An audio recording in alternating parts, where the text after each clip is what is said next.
A coach, I think we just do. We're doers. So we figure out a way, if someone has a problem, we figure out a way how to help them navigate through that problem. You either gonna meet the moment or you're not. And it's okay. Don Staley has never coached just to win. Her version of the job has always been bigger. She coaches to make an impact, to make everyone around her better, to guide them, to push them, to fight for them. Nikki McCray-Penson was a rival, then a teammate, and then a coach on Staley's staff. In 2013, she was diagnosed with breast cancer. And Dawn decided she was going to fight it with her. I, along with Coach Boyer, went to every treatment, every chemo session that she had. We were right there. I mean, she never stopped working. Positive, so positive. I was able to just be me and act and just be some comfort for her. Ladies and gentlemen, I don't know that we have as good of a coach or as good as a person in coaching, and not just South Carolina, but America. South Carolina Diesel, boy, oh boy, they should be lucky to have Dawn Staley, regardless of if you believe on or if you believe the same stances that she believes on certain issues. I know everybody disagrees, but man, oh man, I woke up this morning and watched Dawn Staley, and I'll get to her speech in a few minutes, but you're not supposed to be cutting onions first thing in the morning, Diesel, but somebody in Bowling Springs this morning was cutting onions. If you saw what Dawn Staley got last night, the Jimmy V Award for Perseverance, it's hard not to appreciate what she's done right here in this state. Yeah, the ESPYs, a lot of people used to tune in every year for the ESPYs with bated breath, waiting for this thing to happen. And, it's just like any award show. It kind of starts to fall off in its importance a little bit, but then moments like this remind you why you watch the ESPYs. Yeah. And, I caution anyone who maybe buys into that hype, because I know Rome was talking about it in the last couple minutes of his show there. Oh, the ESPYs aren't what they used to be. Like, everybody says that about everything now. It's not true. We're just more cynical than we used to be. No, it's true to your point that nothing's as good as it used to be, right? Nothing is. However, Dawn Staley's the best we've ever had. There's nothing better than we've ever seen at the coaching level. And, man, there's so much negativity in this world, Diesel. I wanted to open with this today. I don't know how you can't like this woman. Again, as I said, not everyone agrees with her stances. But, man, South Carolina, I don't know if South Carolina fans realize how lucky they are to have Dawn Staley coaching their team at South Carolina. It's absolutely it's phenomenal what she's done, the person that she is, her character. That's what you want young women and young men as well to look up to. When you talk about a role model, find me one better than Dawn Staley. Yeah, I think her character and what she's shown over the past, how long has she been in South Carolina? 5 years, 6 years? Oh, no, longer than that. 7 years. I think she has shown enough to probably change quite a few people's opinions who maybe looked at her and said, I don't like who you are because of who and what you are. And hopefully she's been able to change quite a few people's opinions. And I do believe that what she's accomplished and the way she's accomplished it at South Carolina definitely has. Here's some audio of Dawn Staley after she accepts the Jimmy V Award. And Diesel, you and I, we don't have to go into a monologue about Jimmy V. And I believe most people know what Jimmy V stood for and the battle that he fought, and a lot of relation between him and the past recipients. But here's Dawn Staley. If you didn't hear it last night after she accepted the Jimmy V Award for Perseverance.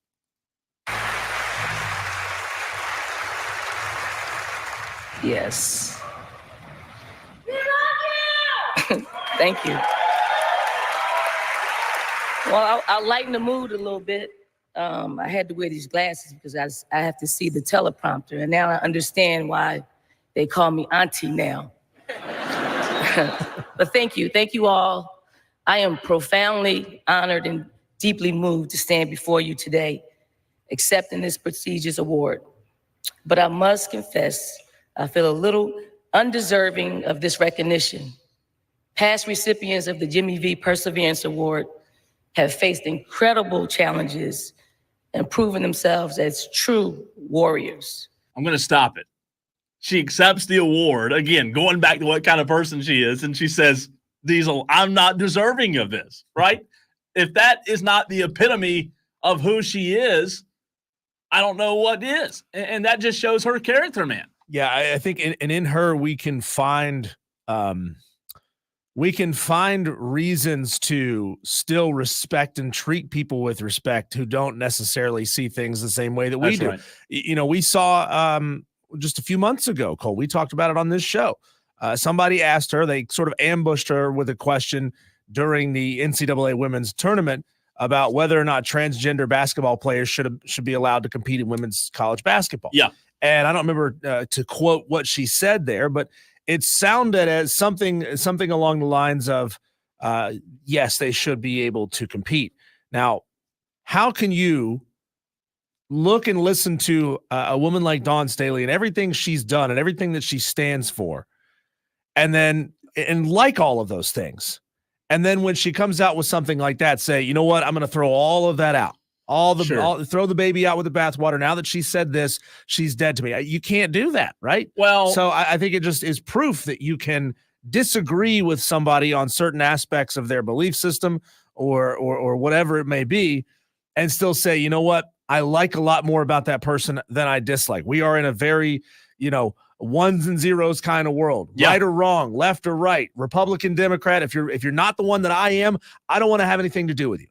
No, I think that's well said, and I agree with that. And I'll even say, in the world we live in now, to your point about there being so much division, I completely agree with you. That's the way that the major news outlets, the mainstream media, that's the way they're designed, right? They're designed to divide the United States population. They are. I don't care if you agree with me or not. They're designed, their objective is to divide so that once they divide, they can have some support from whatever position that they've divided, right? And I completely agree with you. Dawn Staley, we should look at her, in my opinion, as someone that you may not necessarily agree with what she said about transgender athletes. I don't. I do not agree with her on that. But you know what? You said it very well. I think it's a life lesson for all of us to understand that, you know what? We need to accept people for who they are, right? How they treat people. I've said this a million times before. I've said it on this show. I don't care if you're Republican or Democrat or black or white or Hispanic. I don't care. I care how you treat people, right? You're a jerk or you're not. You're not. You're a good person or you're not a good person. And I think we can use this example of Dawn Staley as a woman who literally has poured her entire life into coaching and molding women, fighting with an assistant coach who had cancer and passed away from cancer. And she may say that she's not deserving of this award, as you just heard. And I want to get back to some more of her audio, but in my opinion, she definitely is. All right, here's some more of Dawn Staley last night after she accepted the Jimmy V Award. I have merely been a spectator to such immense courage and resilience. Last week marked the first anniversary of the passing of my good friend, assistant coach, and Olympic teammate, Nikki McCray-Penson, whose story you just heard here. You also heard the powerful stories of my sister, Tracy, and Blakely Thompson. That sweet little girl is fighting cancer with all of her might. I'm wearing the necklaces tonight. Watching these three beautiful souls in the fight for their lives caused me to look internally. Their strength in the throes of such dire circumstances make any issue I think I have a non-issue. If they can stand strong in the rings with unwavering bravery and go toe-to-toe with only faith as their armor, how can I not? It's the fight for me, the unwillingness to give up or to quit. I think that's why I stand here today. I'm not the one to back down, and I don't give up. And believe me, I'm not perfect.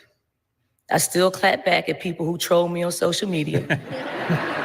I can't help myself, but I'm working on it. But every once in a while, I get perspective, and I remember why I fight so hard. I realize how Nikki, Tracy, and Blakely's fight inspires me, that I might be that source of inspiration for someone else.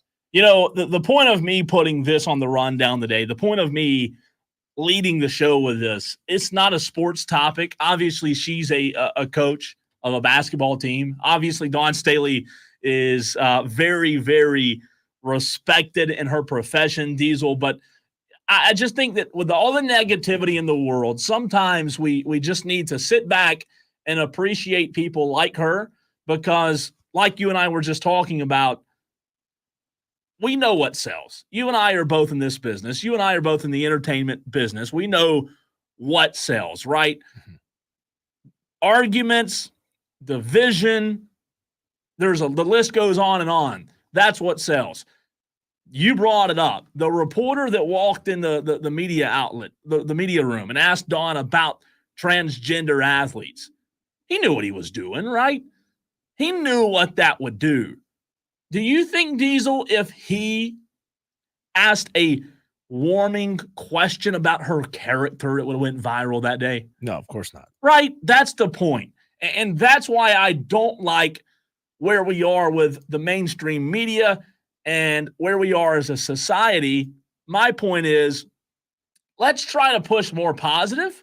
And I know positive doesn't, it doesn't get the text messages, and it doesn't get the reactions and the retweets, and it doesn't get talked about. No, people aren't going to be talking about Dawn Staley today. The reality of it is, and here's what's wrong, here's what's sad.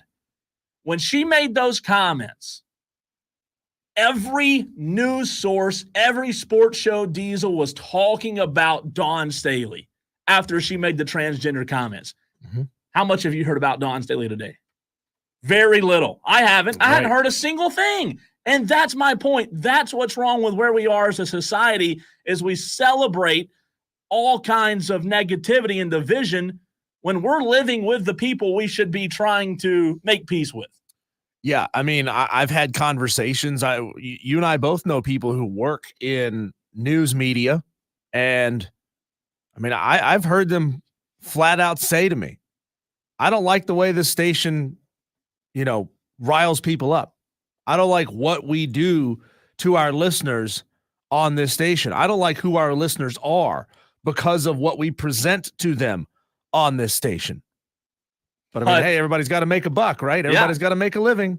That's the point, though. Mm-hmm. Do you think the station, and again, not trying to paint anyone in a corner, but do you think a political station, and we'll use the one we have here as an example, do you think the station across the hall would be as profitable and popular if everybody got along? I mean, really, that's where we are. That's what people want. Right. We don't celebrate wholesomeness. We don't celebrate good character people. We celebrate Hawk Tua. We celebrate division. We celebrate these things, and there's nothing wrong with that. Down the middle doesn't sell. That's right. It measured doesn't sell. Accuracy doesn't sell. Opinion sells. Correct. Opinion sells. I remember, God, this is probably a decade ago at this point. I remember when an internal memo surfaced from inside of Fox News, and they asked them, what do you do? Like, what is your programming schedule like on your show, on your station? Because, 24-hour news network and wildly successful as far as advertising goes. And they blocked off 2 hours a day for news. Yeah. The other 22 hours was opinion. That's right. It's opinion based on the news. And so that opinion, I mean, what happens? You can't watch a news show anymore that's not two people who are on opposite sides of the political ideology. Correct. Yelling at each other. I don't want to see that. I don't want to see that. Yeah, we've got a boss who we know people who love Stephen A. Smith, who love Shannon Sharp and Skip Bayless. I don't want to wake up and hear people yelling at each other first thing in the morning. Like, I want to start my day off positively. I don't want to hear two idiots yell at each other because here's the truth. When the mic turns off, those two are buddies. Yeah. They're friends. They are. They know exactly what they're doing. Their whole reason for being on the station, on the air together, is that they can yell at each other, seem like they hate each other's guts, but then work together for 10 years. Sure. Because they don't actually hate each other's guts. And that's what people don't understand. What you're seeing in front of your face is not reality. It's just carefully choreographed BS designed to get you upset to make you watch more. And that's what our presidential election is. Of course. I mean, the debates that we've had all these years. I mean, people don't know this, but Barack Obama and President Trump, they used to be, and I don't know if they still are, but they used to be very, very close, right? They used to be very good acquaintances. The people that we create and put in a political space or a sports space that we see debating, yeah, they're debating, and these two clowns may dislike each other now, but Donald Trump, perfect example. Hillary Clinton and Donald Trump used to be great friends. I mean, great friends. You know, you're right. Shannon Sharpe and Skip Bayless, those two, they broke up. They had a split because it did cross the line. Mm-hmm. Skip Bayless did get personal. But they also were on the air together for a long time. Yeah, I think 7 or 8 years. You said they weren't exactly pals. They weren't pals at the end. Right. But they worked together for a long time. They worked together for a long time. And, you know, as you said there, you know, some of the people in the political sphere, they're not enemies. Yeah. They are competitors against each other, right? But they're not enemies, right? They both understand that they have a job to do and they have a constituency to represent, but they don't actually hate each other. Before we hit a break, a few other award winners from last night's Emmys. Best MLB player. You want to take a wild guess at this one? I mean, he's only been in the news all year for good. Ding. There's your ding. I don't have it ready, but yeah, you're right. That's you're right on the Shohei. So that one wasn't really hard. Best at covering up his own personal scandals. Best NFL player. Best NFL player. Don't ever think it. Joe Burrow? No, Patrick. Oh, okay. Mahomes. Nice, yeah. Very easy there. I don't know the best driver because I'm not an F1 guy. They did put that. Probably a Frenchie. I think so. Jacques Laroque is Max Verstappen. Yeah. You know Max? I've heard the name. Best NBA player, you want to guess? LeBron? No, Luka. Really? Yeah. Really? That's pretty cool, isn't it? Luka deserves that. Did he fly back over here to get his award? I don't know. That's a good question. Here's a really tough one. This one's going to stump you, okay? I'm maybe being sarcastic. Best college athlete in women's sports. Oh. Certainly wasn't Angel Reese, was it? No, it was Caitlin Clark. Caitlin Clark. She did get big shocker. However, best WNBA player, Asia Wilson. Okay. Las Vegas Aces. How about that? Yeah. Best break. She got her first 2020 night the other night. She did. Jaylen Brown got best championship performance. Asia Wilson also got best athlete. Juju Watkins got best breakthrough athlete of USC basketball. And then, of course, like we said, Dawn Staley got the Jimmy V Award for perseverance. Let me see if I missed any. Best athlete in men's sports, Patrick Mahomes got that. Best record-breaking performance, that goes to Caitlin Clark. Best play, Lamar Jackson catching his own pass. And to keep it local, best team last night, South Carolina women's basketball. The only other one I want to highlight, Diesel, I'll let you guess at this one real hard. Again, put your thinking cap on. Best golfer. This one's tough. Probably not Bryson DeChambeau. Or Rory. Not Rory. Okay. Really, really tough. Scotty Scheffler as the best golfer.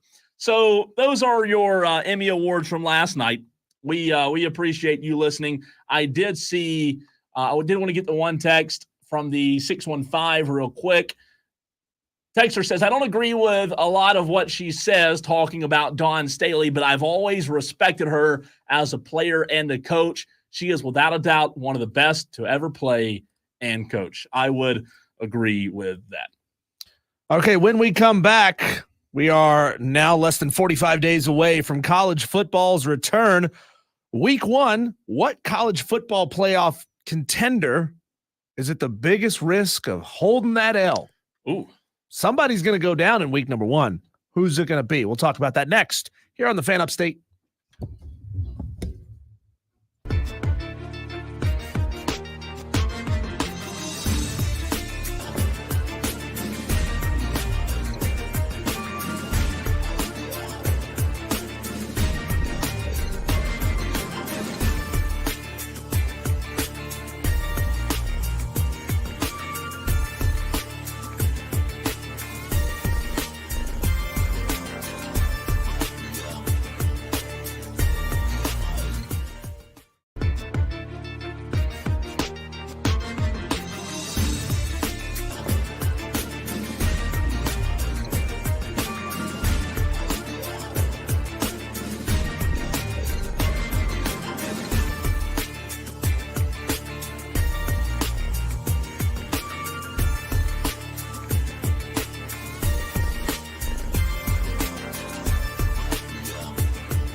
Can you believe it, Cole? We are just about 6 weeks away from college football being back. Don't tell me that. For real. That gets me so excited. Yeah, not the game, and the game's coming in just a couple of weeks, but real college football is back in just a couple of weeks.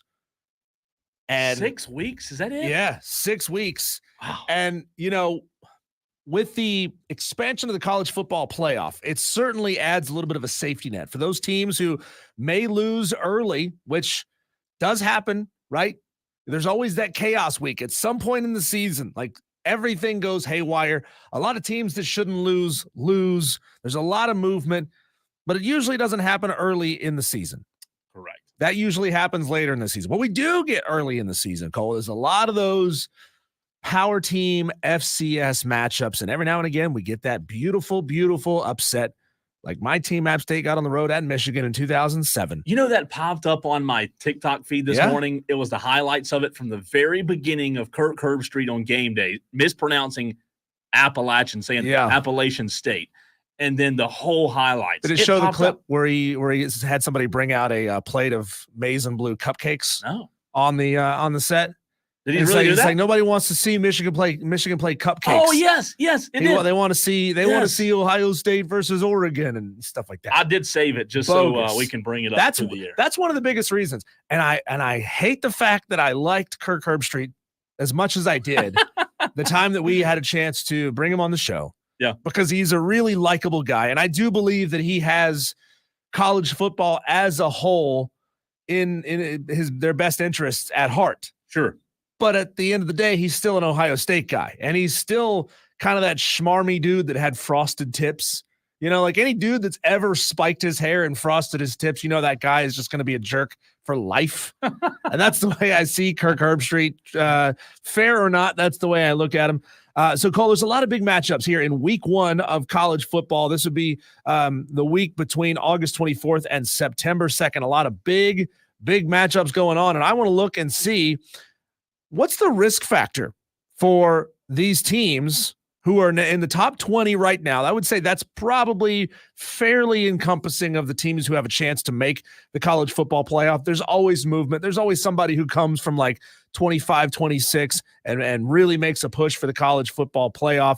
You know, in years past, if you weren't inside like top 9, there was no chance for you to even consider making the college football playoff. But now that we have expanded this thing to 12, I think if you're inside the top 20, you may have a legitimate cause, or you may have a legitimate resume to get into the college football playoff. So you're asking which contenders of the playoff could be at biggest risk. Correct. Right? Gotcha. Correct. So let's just kind of go down the line here. Okay. I'm looking at the preseason top 25, and we'll go 1 through 20. Some of these, again, we'll breeze through fairly quickly, and some of them we'll have to park on for just a second. But we start big. Georgia versus Clemson. Georgia minus 13.5. They are a well-oiled machine. Clemson, in my mind, still has a little bit of grit in the gears. You got to flush that stuff out, and we don't know yet if they're going to be able to do that. But as far as Georgia is concerned, on a scale of 1 to 5, Cole, I'd say they're at about a 2. 2 out of 5 risk factor. So Georgia.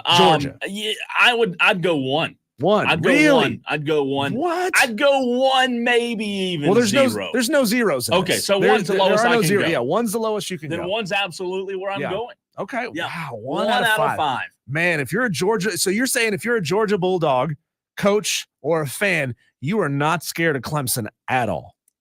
I don't think they are. Wow. Not this year, right? Wow. Is Trevor Lawrence playing quarterback? Wow. I don't think they are. Tiger fans, are you going to take that? That must hurt you because you are a Clemson Tiger fan. But I'm unbiased, though.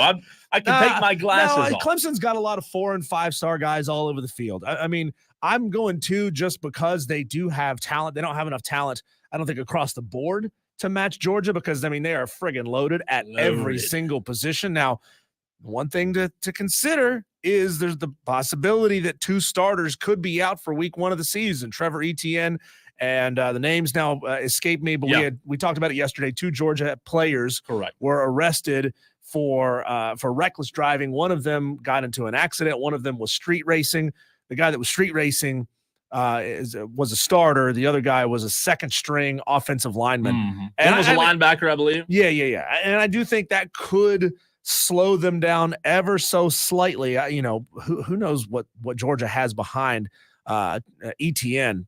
I'm sure he's another 5-star. So that could hurt Georgia in this game just a little bit. But again, I don't think there's much of a risk factor. I'd say like 1, you are as safe can feel. 5 is man, you're at a real big risk of losing this game. Well, if you say that, I think I'll change my answer to 1.1. Okay, very well. Let's go down the line. Number 2 in the preseason, Ohio State versus Akron. Take a wild guess, Cole, what the spread is in this game, the early spread. Well, I can't because I looked at your rundown. And let me tell you How about this. Tolos? How about the Tolos? You text in throughout this. That's a good one. And see if you can take a guess. And the reason, of course, I'm asking you because it's an absurd spread.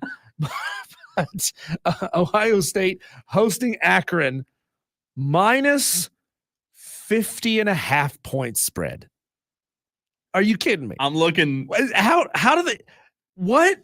Like, spreads used to never be much more than about 28 points, right? Like, if it was going to be a blowout, they would predict it at 28, 29, something like that. Akron was 2-10 last year. They're not good. Not good at all.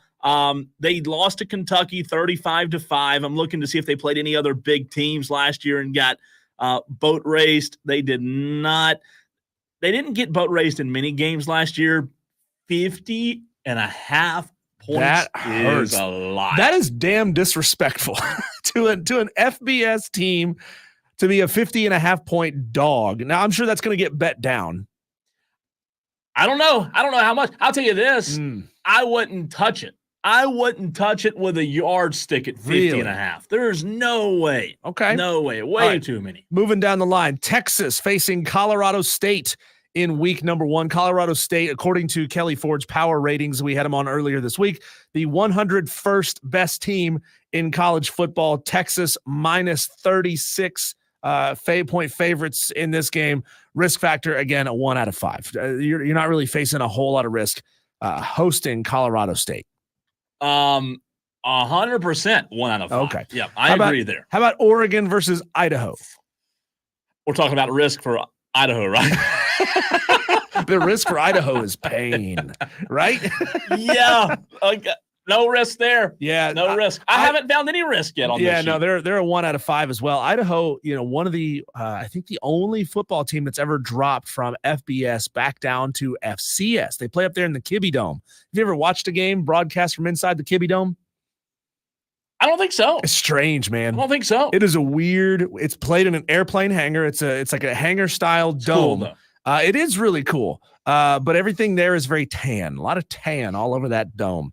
Okay, let's go to next. Notre Dame at Texas A&M. Here's the fun one. A&M is a 1 point favorite at home hosting Notre Dame. They are really good. And I think this is going to be a really good matchup. The over-under on this game is 49 points for Notre Dame. Risk factor is 5. Maybe it's just because I haven't watched football in several months and I'm just starving for it. I cannot wait of the thought to watch this. I don't know why. Yeah. But just thinking 6 weeks from now, a 1 point favorite, A&M. Notre Dame starting Riley Leonard at quarterback, a vet, but he's new to the program. They're on the road. This is an environment unlike anything he faced in 2023 because Duke played both Clemson and Florida State in Durham. And you're saying risk factor 5 for Notre Dame. For Notre Dame, yeah. For Notre Dame. Being at A&M, it definitely matters, right? 12th man. I still think Riley Leonard has the advantage. I think the experience there, I'd say risk factor 4. But A&M's dudes are dudes. They are huge, right? I mean, I would be shocked if there was more than one position on the line where Notre Dame's guy outsized bigger height, bigger weight than Texas A&M's dude. I mean, those corn-fed boys down there in Texas, a lot about that. They're just massive. They're just massive. That's going to be a great game. All right, next up, Ole Miss hosting Furman. Risk factor, sorry to our friends up there in Travelers Rest. Risk factor, 1 out of 5. Man, Furman was a good football team last year, They were. But you're going up against a bunch of 5 stars. 100% 1 out of 5 here. Hate it for Furman, but this will be a breeze for Lane Kiffin.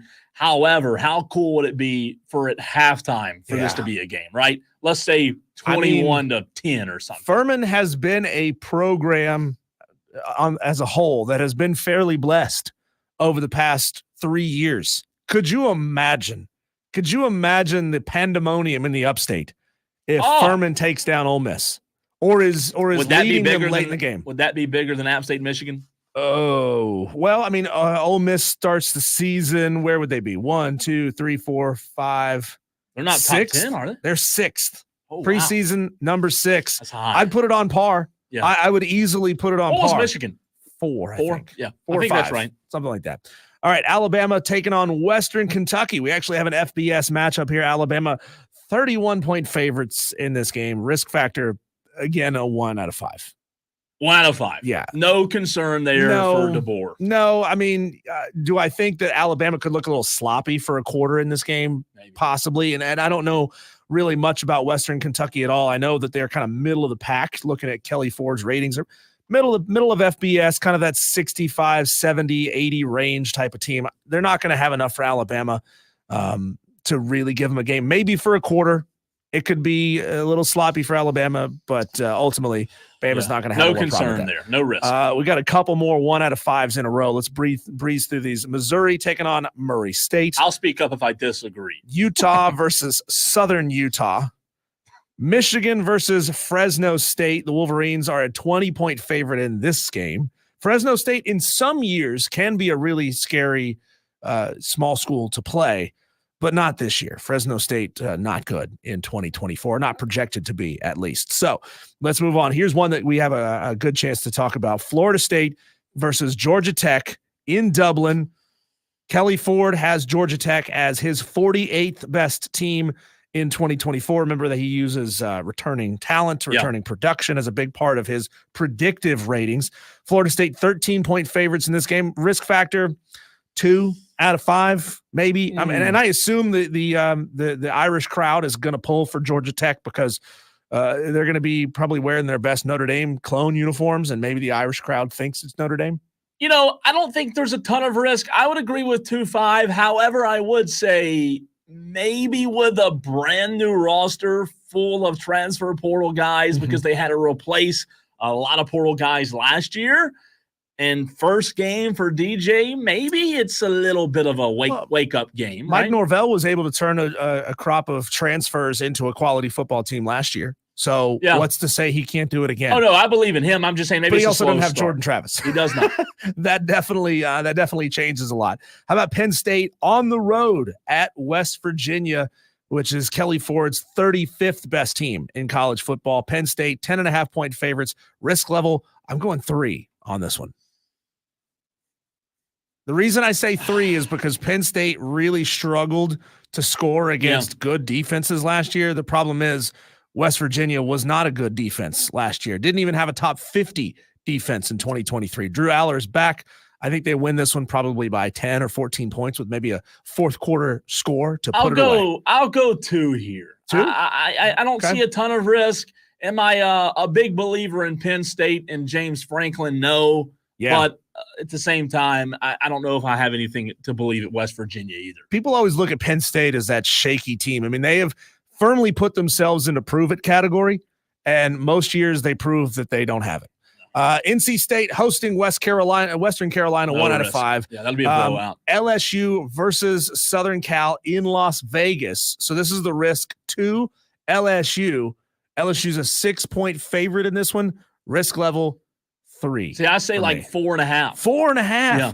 So you're almost calling an upset in this. I could very easily see USC win this game. Well, I really could. Both of them are breaking in new quarterbacks. LSU lost their offensive coordinator, so there's I think probably more question marks on LSU's side than USC's side.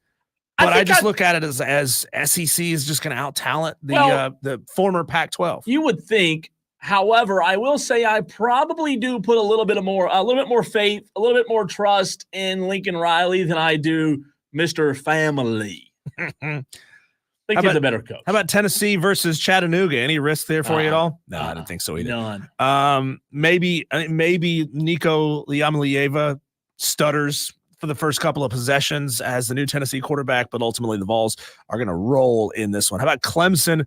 The risk factor for Clemson versus Georgia, 4 out of 5 for me. 4 out of 5. You're probably not going to win this game. Georgia, 13.5-point favorites. 4 being for Clemson. 4 for Clemson. Yeah, absolutely. Okay, Absolutely. Kansas State, UT Martin, no risk. Oklahoma versus Temple, no risk. Oklahoma State versus South Dakota State. That one is a potentially tricky game because South Dakota State are the defending FCS champions. They wrecked people in the playoffs last year. I think Oklahoma State is in for a fight. Could be a good game. So there you go. My riskiest games, the teams that really have a shot to lose, who are potential college football playoff contenders. Of course, Notre Dame. I got Penn State, LSU, and of course Clemson. They could very much hurt themselves big time when it comes to a college football playoff early in 2024. I ask the question to Diesel in the very next segment. Diesel's going to try to guess the teams in 10 years that have actually won a game in the college football playoff. You can play along as well next.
Tiger pal Rachel on the text line says, "Go Dens."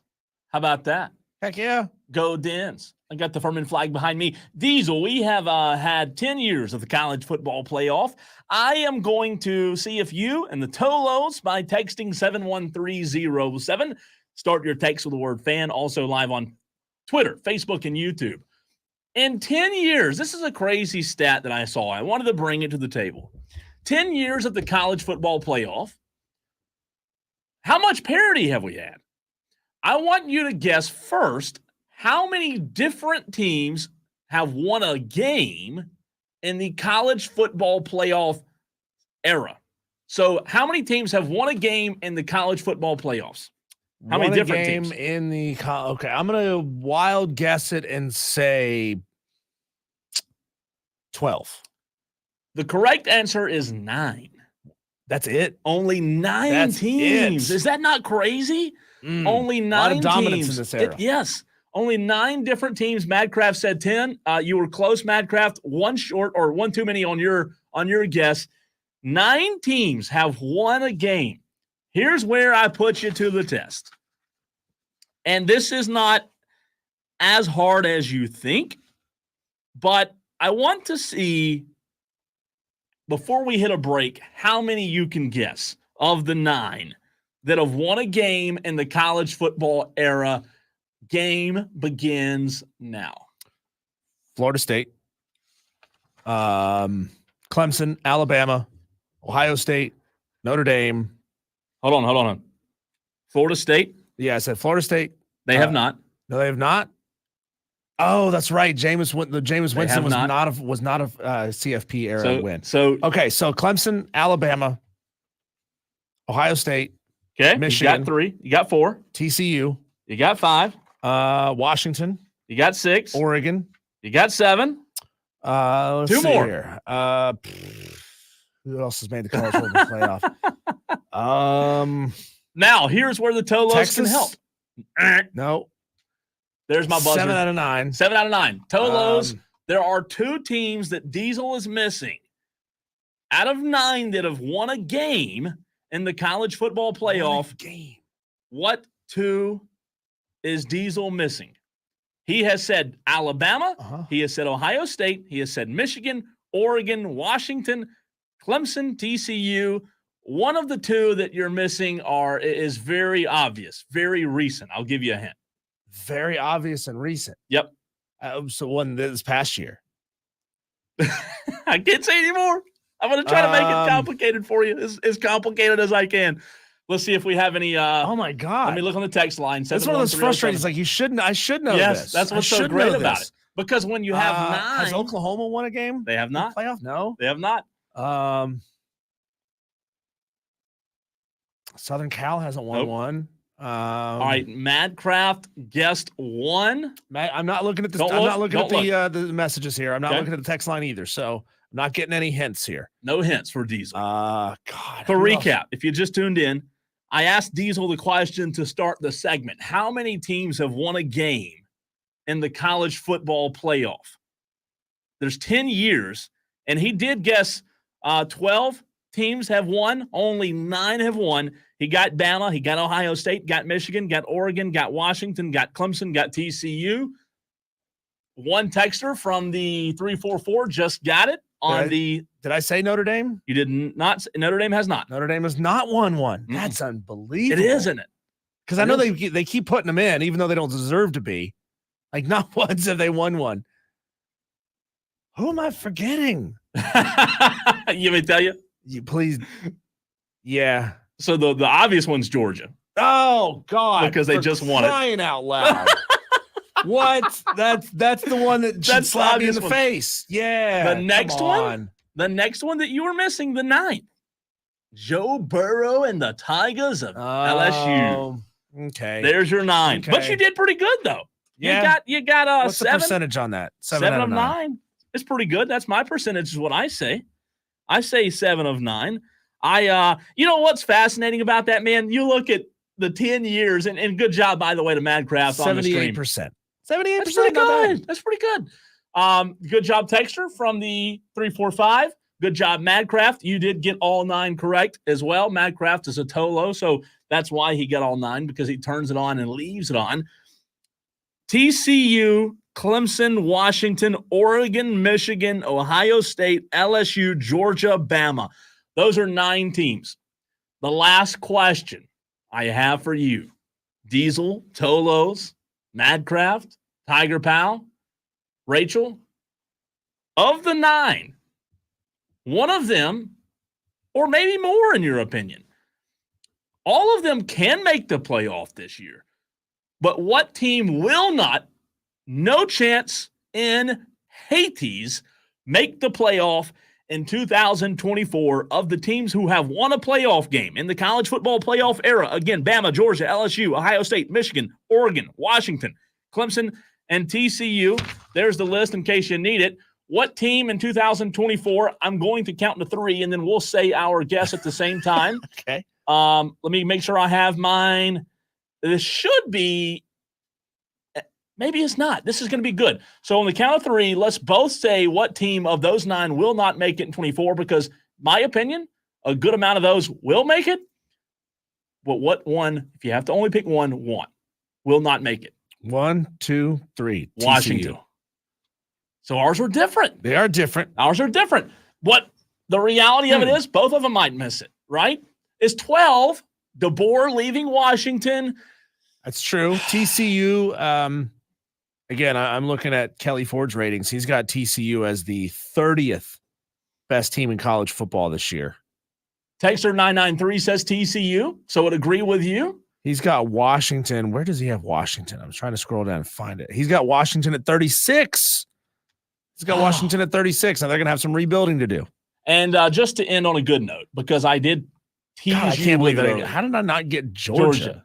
Here's just to end your week, Diesel, because I want you to be happy. Just to end your week on a good note, we referenced it earlier. Here it won is. A couple of championships, but they got to visit the big house. So you're giving him a chance today in the big house? No. Chad Henne could set a record today, and let's say take him out of the game. This is a team, I think, we keep talking about they're on a mission collectively. What starts today against poor old Appalachian State. Players and fans who want to see Virginia Tech and LSU. They don't want to see Appalachian State. They don't want to see easy non-conference games. It is a gorgeous. They don't want to see easy non-conference games against Appalachian State. Yeah, about that, Kirk, Herbie. I watched the entire Herbie. 3-minute video this morning. Tyler. And it was great. By the way, Hans Badashan. Yep. Scored a touchdown. Yep. Former offensive coordinator at Burns. How about that? Yeah, Pretty cool. I think I had a class with Hans. Really? I had a speech class, like a debate, not like a debate or Great guy. standing in front of people and presenting a speech. Yeah, he's class coaching in with Georgia Hans. now, but Michigan App State, always fun to go back and watch that. When we come back, let's debate. You and I and the Tolos, all of us together at once. How about this? Which team in your conference has the best uniforms? But you can't pick your own team. That's what we're doing next here on the Fan Upstate.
It's talking season here on the Fan Upstate. You know what that means? We got no actual sports to discuss. So we got to get a little creative, right? We got to go a little out of bounds. We got to color outside the lines a little bit. I like coloring. Yeah?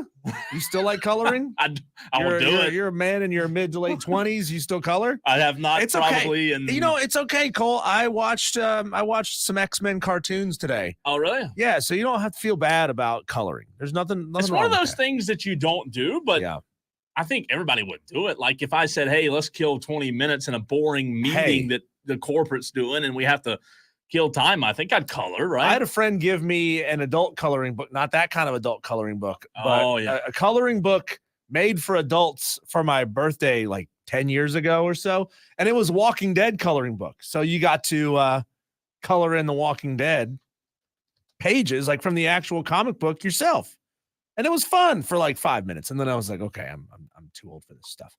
But anyway, I digress. Now with 45 days to go until college football, let's talk about uniforms. Why do people wear clothing, Cole? Well, it's started out to keep us warm, and then it was to cover our bits, and then it was, to express ourselves. And some people wear less clothing to attract a mate. A lot of different reasons you may wear what it is that you wear. You may wear it to support your team.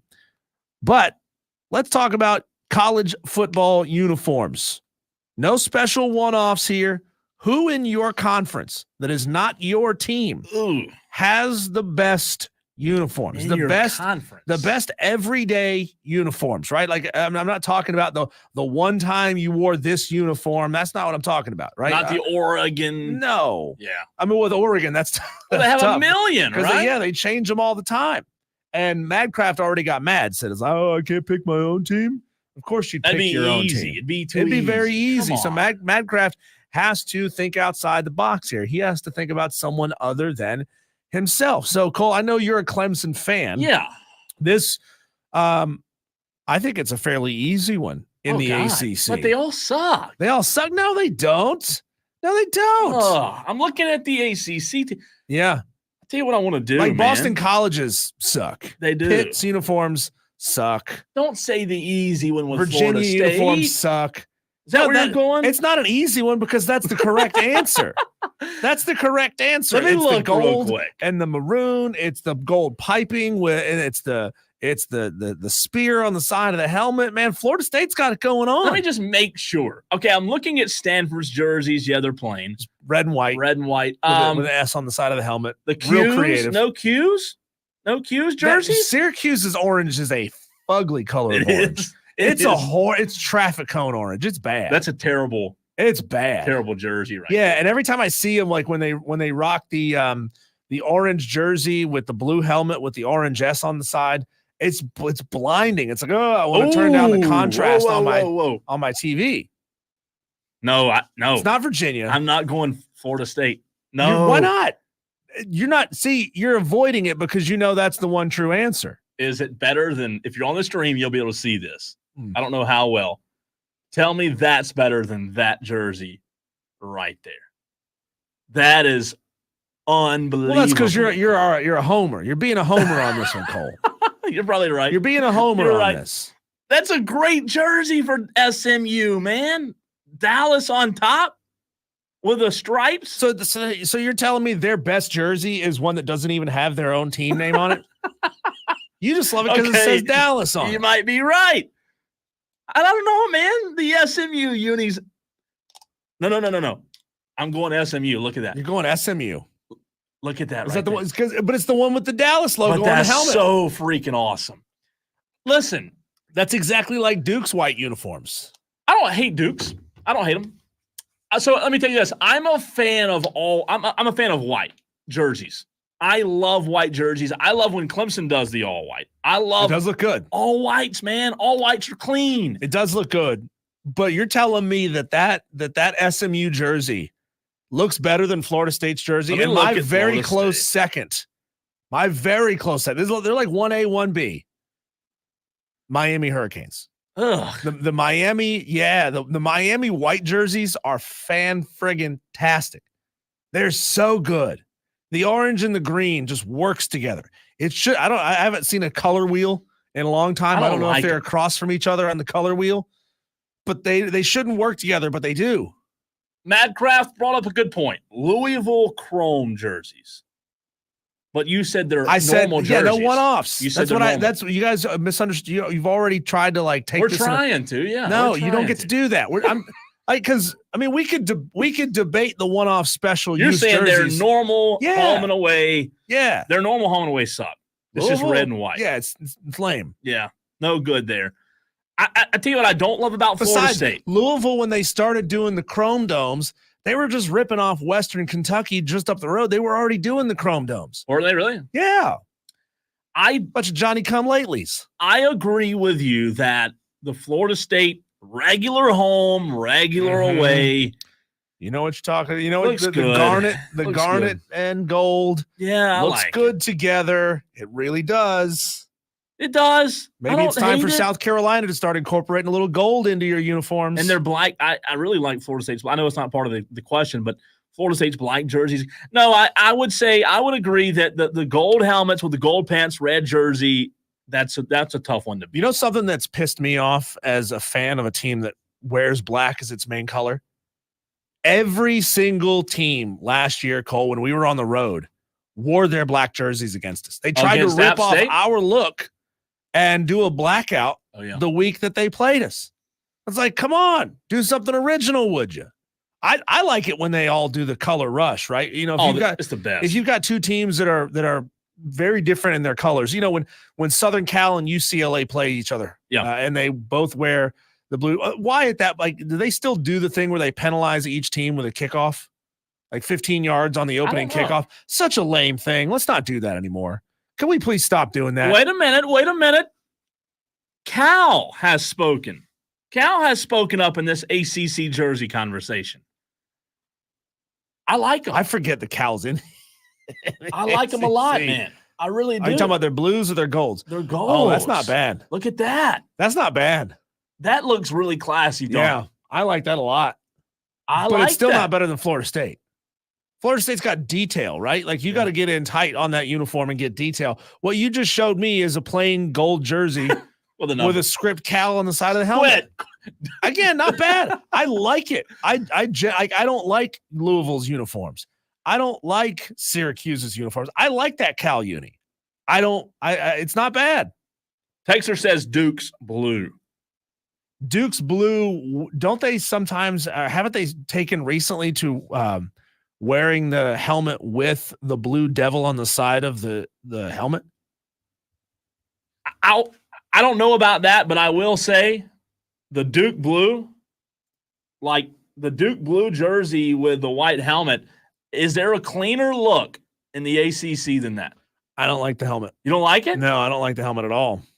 I think it's boring. See, I like it. I think it's boring. I'm showing these pictures on the stream out. Now I'm out of focus.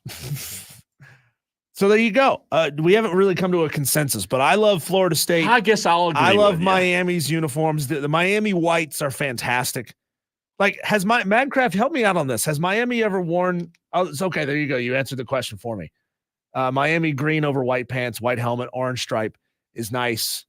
I'm having a hard time picturing the green uniform. I can very easily picture the orange uniform. The green one, without Googling green one. I know I've seen it. I know I've seen it. It's not a regular one, though, is it? I don't know. Miami green. I for whatever reason, I'm having a hard time remembering which one. Oh, well, yeah, wasn't that more of an early 2000s uniform? I don't like that. You don't like it? No. Well, I like this. Here's an old photo. I'm trying to figure out who this is in this photo. But that is the exact same jersey that App State wore, just different colors. This Madcraft, I can't turn my laptop around. You would know exactly who this person is. You would know exactly what year that came from. So, okay, where are our SEC friends, our Gamecock fans? We did get one from the 491 texter. Ole Miss powder blue, puff blue. Those are nice. They're nice. They say best unis, period. Are those better than the LSU gold on purple? Yeah, I think so. You think those are better than the LSU gold on purple? I don't know. That's a good one. The same texter also said Coastal Carolina black with teal accents. But that's not a main uniform texter. Oh, is it not? No, it's the teal and white. Yeah. Teal and white's the main uniform. The Ole Miss and if we're talking about SEC teams, Ole Miss is tough to beat. I wasn't considering them. Missouri, no. Alabama's soft. Their Alabama's jerseys soft. Yeah, they're really plain. They're classic, but they're really plain. Arkansas are classic and plain, right? Yeah, classic and plain. But I want something that pops, something that's unique.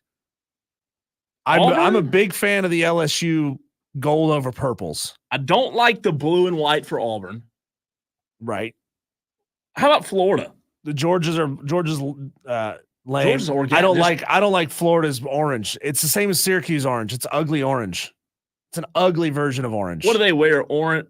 They wear blue though, don't they? Florida? They wear blue jerseys, but they have the orange helmets. Oh, you don't like the orange helmets? No, I don't. So I do like the Florida blue jerseys with the orange helmets. Those are nice. So right now, Florida is my. Who did you say was yours? Florida fans don't like Florida orange. Oklahoma's boring. Oklahoma's dull. South Carolina. Texas is good. Texas unis are really nice. Are they? I like the burnt orange over white. South Carolina's best uniforms are behind them. I'm not a big fan of the current South Carolina uniforms.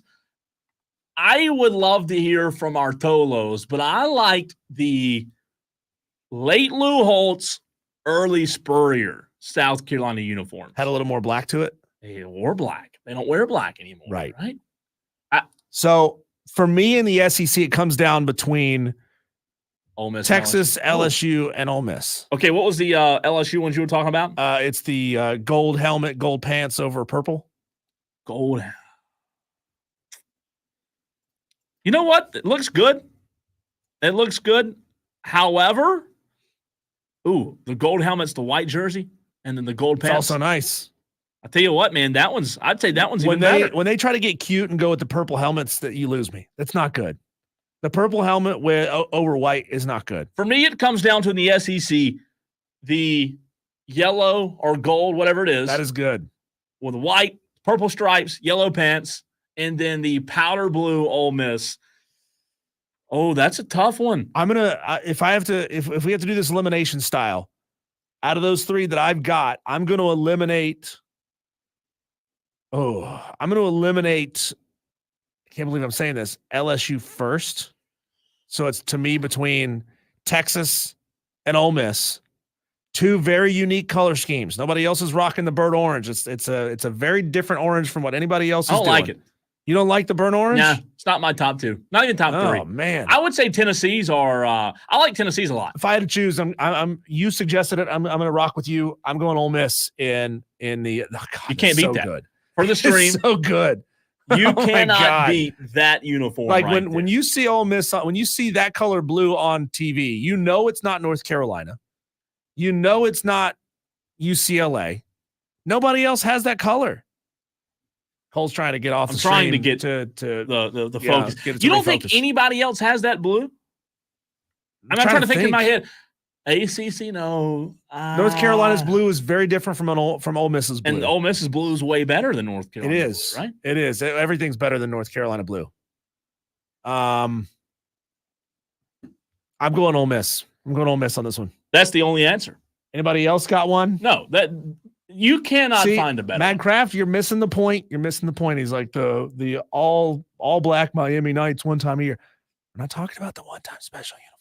Can't do those. Can't not do allowed those. in Diesel's game. Can't do those. After the segment, you can enter it, but not in this one. I'm a Sunbelt fan, Cole. You are? Can we do mine? Yeah. Let me pull it up. I'm not going to say Southern. I'm not going to say App State, obviously, because I can't. You're going to say Georgia Southern? No, I'm not going to say Georgia Southern either, because Georgia Southern, it's a classic look. It's an Alabama clone, but it's unoriginal.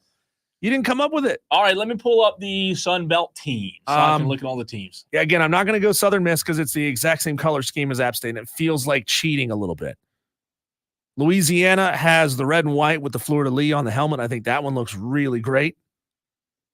Ooh. I don't like Coastal's teal and black. It's two Jacksonville Jaguars for me. James Madison's not good. No, it's not. Ugh, that's a bad purple. The silly JMU on the side of the helmet. They need to put the Duke dog on the side of that helmet. I don't like that at all. Okay. That's a good mascot. It's a good logo.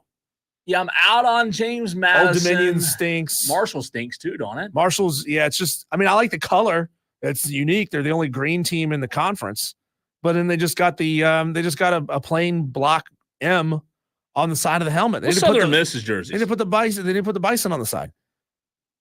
Southern Miss is black and gold. I like it. Kind of similar to App, though, right? Yeah, that's why I said I couldn't go with it. Oh, okay. Gotcha. Yeah. I like it, though. I'm going Texas State is unique because it's it's almost brown in a way. Like it's burgundy and gold. And it's not Florida State burgundy and gold. It's a much darker gold than Florida State's gold. It's a much darker burgundy than Florida State's burgundy. And so Louisiana's boring. I like that though. I like the fleur-de-lis on the helmet. On Louisiana? Yeah. See, it's just kind of God, this one's tough. What did you say Arkansas State was? Arkansas State are the Red Wolves. Arkansas State's fairly plain. Oh, very plain. Red and white. Does Arkansas State have a marketing graphic design person? God, no, but they terrible. do have waterfalls in the end zones, and every time they score a touchdown, they light up the waterfalls. Really? Yeah. They don't score a lot of touchdowns. They save a lot on the water bill by not being good at football. Southern Alabama's not bad. South Alabama, I mean, they are USA, and so they do the red, white, and blue color scheme. I don't hate that. UL Monroe is by far the worst because it's this kind of like baby poop brown. Now they have one of the greatest. They have one of the best mascots. They are the Warhawks, which is I do like that. Yeah, which is awesome. But they got a crap logo. Ooh. They got a crap uniform set. I think I found my winner. Yeah, I think I found mine in the Sun Belt. Yeah, I did. I definitely found it. Definitely found it in the Sun Belt. These are incredible. You like the Old Dominion. I don't like the helmet. It's chrome on white and blue, and you can't see it. The looks logo like a big could blob. be better. The logo on the helmet could be better. The chrome on white doesn't. That's look the good. thing is we gotta parse these out, man. We gotta be real critical. I like the jerseys though. I like the jerseys a lot. If only they had a good football team. They never been good. No, they hadn't been good. I like theirs. This was a tough one. The Sun Belt's tough, man. But am I allowed to choose App State or no? If you want, it's not your team. Yeah, I think I'd go App State. I like theirs. Coastals aren't bad, though. Coastal's jerseys aren't bad at all. I don't like the teal. I especially don't like the teal on the teal turf because that's cheating. Teal on teal? Yeah, it's cheating. I'll tell you what I like. I like the App State white on gold. I like that a lot. Is that the road jersey? Yeah, they do. They do white on white and then black helmets on the road. And then they do occasionally the gold doesn't come out a lot. That's a tough one. I would probably say App State though. Kevin from I love this text. Kevin from Fair Play. Finally, a sports conversation my wife can enjoy. Cutest jersey debate. Clemson fan here. UGA is top tier. Really? UGA. Really? Red on white? Top tier for you? And it's a different conference. I don't know. I'm looking now. They're not bad. I like the shade of red on Georgia's. The red on gray, because it's not really a white. So of the three that we've just landed on, Florida State, Ole Miss, App for me. What's the best one of the Ole three? Miss. Ole Miss. It's by far. Not even close. There's not one close. Not even close. Ole Miss might have. I mean, they're essentially god tier uniforms. Nobody can touch them. I tell you what, I cannot stand, man. I wish South Carolina would go away from the scripted Carolina. I hate the scripted Carolina. Go back to the old. Do you like the block C? Yeah, man. The scripted Carolina looks like they're marking off Chick-fil-A or something. I mean, really, it's what it looks like. It looks like Chick-fil-A on the side of the cup. I am not a big fan of the South Carolina scripted, cursive, whatever it is. Just not a big fan. I want to see that Gamecock just like bigger on the side of the helmet. I want to see it take up the whole side of the helmet. The flat black with the red, and like a white outline Gamecock, huge on the side of the helmet. You know, that would look fantastic. Real quick, head to head for you as well as the Tolos. Gordon on the stream says, "I love App State's colors." Head to head, before we end this conversation and put a bow on it, South Carolina jerseys, Clemson jerseys, head to head, who wins? I don't think it's close. I think Clemson's are better, and maybe I'm biased, but I love the orange. Orange and white looks good together. The It looks purples good. are not good. The purples have never been good. So Don't wear them. you Please mean stop. the purple tops? Purple. You don't like purple at all. I don't like the purple top, purple bottom. I don't Especially mind with the orange helmet. If you did that with a white helmet, it might look better. Oh, I think it looked great. Can you imagine a white? See, I've always said Clemson's best jersey, their best uniform combination is the orange helmet, white jersey, white pants. They were on the road. It's good. I remember it's been a long time ago now. They went to Virginia Tech, first time they ever wore those. I always said, though, tell you what I wish they'd do. When they go all white, you have enough money, get white helmets with the orange pole. I would love to see white. That would be clean, man. That'd be the best one. Madcraft says, Cole, I went against the rules there. No, you can't pick your team. So sorry, Madcraft. But if I have to go head to head, South Carolina, Clemson. Has Clemson ever worn a white helmet? I don't think they have. I do not think they've. I'm Googling images and I can't find a single one that's got I'm a white helmet. 99.9% sure they've never worn a white helmet. Why not? It's a good question. Like I'm seeing it in a PS3 revamp. So I guess somebody just like rescanned a version of the last college football game. And I'm seeing the white helmet here. And honestly, it looks nice. I wish they would. I think it'd be fantastic. I'm 99.9% sure they've never Like worn. who's with that? Oh, I love that. And then there's a purple helmet with a white. I don't like the purple. No, it's not good. But the white helmet with the orange paw, it's good stuff. Purple helmet, not a big fan. Listen, I used to like the Clemson purple. I think I've strayed away from it. All right, coming up next, I tell you my top 3 quarterbacks in both the NFC and the AFC. You tell me.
putting a bow on your week. Hopefully, you're already all for it. Or 30 minutes from now, you'll be heading home for the weekend.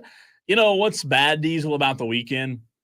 I love weekends. I love Saturdays, right? Relax, do whatever you want to do.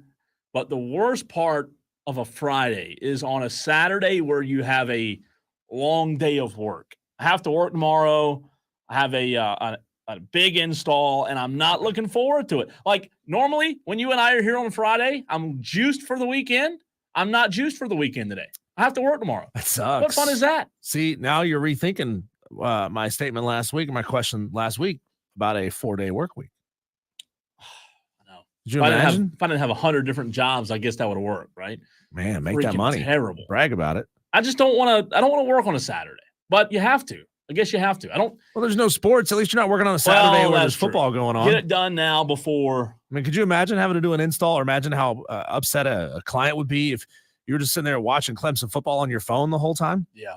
Then you messed up the install? Be bad. You wouldn't want to do that. Be bad. Be really, really bad. All right. I want to see if you have any pushback, if the Tolos have any pushback on my best 3 quarterbacks in 2024, my top 3 quarterbacks in 2024 in both the NFC as well as the AFC. I do believe that the AFC number 1 quarterback is very easy. There's no debate here, right? As good. Here's what's interesting. As good as Josh Allen is, as good as Joe Burrow is, I am a big Joe Burrow fan. There's no way you can actually rank Joe Burrow right now ahead of Patrick Mahomes. As good as he is. No, he can't stay healthy. So, Patrick, we both agree on that. I put Patrick as the number 1 in the AFC. Here's where there is a little bit of debate in the AFC, Diesel. You have a Josh Allen and Tolos as well. I want to include you, 71307. Start your text with the word fan if you agree or disagree with my top 3 in each conference. I do have Mahomes number 1. Do I go do I go Josh Allen? Do I go Joe Burrow? I'm going Lamar Jackson at number 2.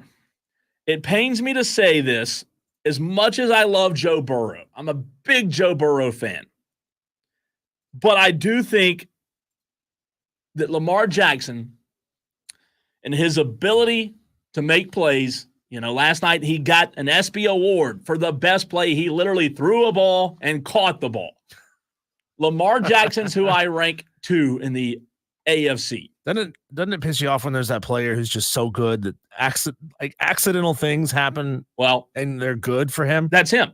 And look, his team hasn't gotten over that hump yet in the playoffs. They have the Ravens. Now that they have Derrick Henry, they might be the team this year. So you're saying Lamar Jackson and Dak Prescott are the same quarterback? Can't win in the playoffs? Let me tell you this. I take Lamar Jackson any day over Dak Prescott. Of course you would. I love Dak. Sometimes I do. So I'm going. I love how you bargained with yourself. You just I argue with myself. Yourself down there. That's what it's like being a Cowboys fan. It's literally every day you're arguing, debating yourself. So I'm going Mahomes 1. I'm going Lamar 2. So here's where it gets interesting in the AFC. Do you go Josh Allen, who's really good? Do you go Joe Burrow? CJ Stroud? Is he that elite yet? No, not yet. Not yet? Okay, not yet. You shot that down. Go ahead and mark him off the list. I think in a couple of years. Soon, though, right? This is going to, not drafting CJ Stroud number 1 is going to go down as Dave Tepper's biggest blunder as the owner of the Carolina Panthers. Oh, 100%. Bigger than throwing a drink on somebody, bigger than I agree. Concerts. Yeah. It's terrible. I mean, CJ Stroud is going to be that dude. He was phenomenal last year. Tepper's going to regret that forever. Tepper might not even know CJ Stroud's playing for another team. Well, how big isn't CJ Stroud, like 6'2"? He's taller than Bryce, yeah. He's a big dude. So here's where it gets tough. I'm going Mahomes 1 in the AFC, Lamar 2. And if there are any Buffalo Bills fans here in the upstate, I don't know if there are, but if there are Bills fans listening to Wire, I might upset you here. I'm going Joe Burrow 3 over Josh Allen. Is it a crime, Diesel, for me not to have Josh Allen in the top 3 of my AFC quarterbacks? I got it. It's a tight debate. It's tough. It's a tough debate, and I know it probably affects your decision. The fact that Joe Burrow was hurt for the majority of this past season. Yeah. So we haven't seen Joe Burrow do Joe Burrow things, but in a while, right? So, but if you look beyond that, like you have that little fence, like in the show Home Improvement, you're Wilson, and you look over the edge of the fence, right? I think if you look over this past season where Joe Burrow was hurt. I mean, Joe Burrow was fantastic. I'm gonna go Burrow. So you agree? Yeah, I'm gonna go Burrow. Listen, I think when Josh Allen's at his best, he is phenomenal. What he can do, he's like a tank. When he runs the football, he is so tough to bring down. Madcraft on the stream says, "Thank God you didn't say Allen. Burrow's the correct answer for 3." You know, I like Josh Allen. I really do. I don't want it to seem like I'm a Josh Allen hater or anything. I think at the end of the day, if I had to choose, if I was a GM and I had to choose between Josh Allen and Joe Burrow, man, you know what I think Joe Burrow has, Diesel? I think Joe Burrow has the it factor. Swagger. Well, he won a national championship, right? That helps. Not saying you can't be successful without winning a national championship, but he's a winner. We heard him a few weeks ago in a podcast talk about added motivation. You know, you said it earlier. He's had an injury last year. We didn't see a lot of him. And I think because we didn't see a lot of him, we kind of forgot how good he is. We have the tendency of doing that. But at the end of the day, who's better at their best? I mean, look what he did with the worst offensive line. First year in the league. He had the worst offensive line in the NFL, and he was phenomenal. So I go Mahomes, Lamar, Joe, AFC top 3. Argument here. Okay, good. The NFC is a little bit tougher, in my opinion. The NFC, man, I think the AFC definitely has the better quarterbacks. And I'm surprised Madcraft didn't get mad at me for not saying Justin Herbert, because Wednesday we argued about that, right? Or Aaron Rodgers. Oh, this one's tough. When you look at the NFC, top 3 quarterbacks. Obviously, being a Cowboys fan, I'm a Dak guy. I really do believe in Dak Prescott. And here's where I'll go first, Diesel. We talked about Matthew Stafford a little bit on Wednesday at Ingles. I have a ton of respect for Matthew Stafford. I just don't think he's at the top of his game right now, and I don't think that he's in the conversation right now for one of the better quarterbacks in the league. The NFC is a lot more wide open than the AFC, because here's why. If we have to go through the NFC, we would agree, and stop me if you disagree, Kyler Murray isn't even in the conversation. Atlanta, Kirk Cousins. Is Kirk Cousins a top 3 quarterback in the NFC? Maybe. Because here's why. I'm going to write Kirk's name down and come back to Kirk. Carolina and Chicago, nothing there yet. Dak, I would say, is top 3 in the NFC. Then you go to the Detroit Lions and Jared Goff. Really good last year. But did that have more to do with the team success or with Goff being the quarterback? Jordan Love, he beat the heck out of my Cowboys. I think they found their quarterback there. It's not Baker. It's not Baker. It's not anybody in the NFC South. Well, you know what? You're right. I will put Jalen Hurts on my list for NFC because he is really good. I'm going to put Purdy on the selection committee as well because Brock is really, really good. So here's my choices. I have Kirk Cousins, Jalen Hurts, Dak Prescott, Jordan Love, Brock Purdy, Jared Goff, Matthew Stafford. That's 1, 2, 3, 4, 5, 6, 7. I can only have 3. Yeah, I would mark off the 2 older dudes. Stafford? Yep, Stafford and Kirk Cousins. See, I I want to agree with you. I do agree with you on Stafford, but I do have a little pushback on Kirk, man. I like Kirk Cousins, but he's been a journeyman too. who's just bounced and bounced and bounced over the course of his career. I'm going to agree with you. He doesn't have a lot of sticking power. You know, why is that? I don't know. Well, he's not going back to that it factor, right? He's a game manager, really good quarterback at times, but he doesn't have that it factor. So I did mark off. I agree. I think in the NFL, it's totally fine to be a game manager. No, it is. I mean, difference makers, obviously, Mahomes and Lamar, they do still make differences in the NFL, but I think it's more important to be a game manager in the NFL. No, Madcraft, I'm not putting Geno. Geno was really good last year. Geno had a really good year. I like Geno Smith. I really do, but he's not top 3. I'm going to mark off Jared Goff. Okay? Really? Yep. I'm going to mark off Goff. So I have Hurts, Love, Purdy, Dak left. You might say, well, Jordan Love, rookie last year, first time as leading his team as a starting quarterback. I think Jordan Love could get there. To me, he's not there yet. Well, you read my mind. Love was the one I'm marking off. That leaves me with 3. Hurts, Dak, and Purdy. Now I have to rank the 3. I'm going to do something that you may say, well, you're biased. I'm putting Dak number 1.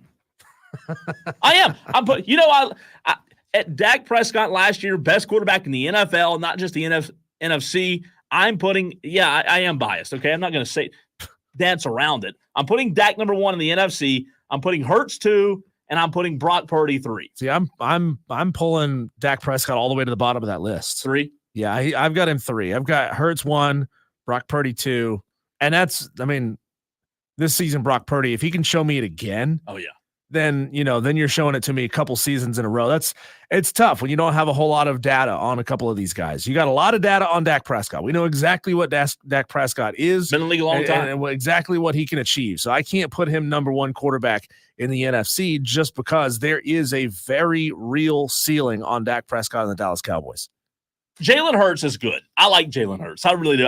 I loved him when he came out of college. I'm a big Jalen Hurts fan. I like that quiet demeanor. Yeah. I like the quiet. I love it. And Brock Purdy's fantastic. Those are 3 good quarterbacks. John Dog on the text line says Dak ain't top 3. Well, John Dog, you know what? Everybody's wrong once, and today's your day. Congratulations, you're wrong today. Yeah, I think we argued on Wednesday. Madcraft has a good point here, and I was shocked when you took Goff off your list. If I had the opportunity to edit your list and insert my own, I'm taking Dak Prescott off and I'm putting Jared Goff on that list. See, the better quarterback to me, I think Dak brings more to the table. And Jared Goff last year was really good, but was Jared Goff good as long as Dak's been good? When Jared Goff was in LA, was he as good as? I don't have any hate for Jared Goff. Last year, he was at times one of the best quarterbacks in the league, but Dak was the best quarterback in the league last year. And again, it all comes down to what we said on Wednesday. Dak's regular season numbers, you can't beat them. Nobody can. Hey, when Tom Brady was in the league, 2 years, Dak Prescott had better numbers than Tom in the regular season. Guess what? Playoffs, different story. Texter says if Dak is number 1, then we must not be factoring in playoffs. Well, I'm not saying this is the best playoff quarterback. Texter, you're actually right. I'm not factoring in playoffs. You're right. I'm just saying the best quarterback. Okay? He's being selective. I am. And I'm being a little bit biased. All right. But at least you can admit it, right? Admit it. I mean, I think that's a valuable thing on this show is to admit right up in advance, I am biased. Here's my team. I'm going to give you a biased opinion on them. It's like being on Reddit. Are you on sports Reddit where you have to put your flair and tell them who you're a fan of, so people could just roll their eyes as soon as you start talking nice things about the Dallas Cowboys? They're like, oh, okay, yeah. Sly Guy says, Cole, I expected no less from you. Fly Eagles fly. When we come back, Cole, let's take a look around the sports world and get to our daily wires.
You know, with a 4-hour show, Cole, you would think that we would have time to get to every single sports story out there. But the truth is, we just don't.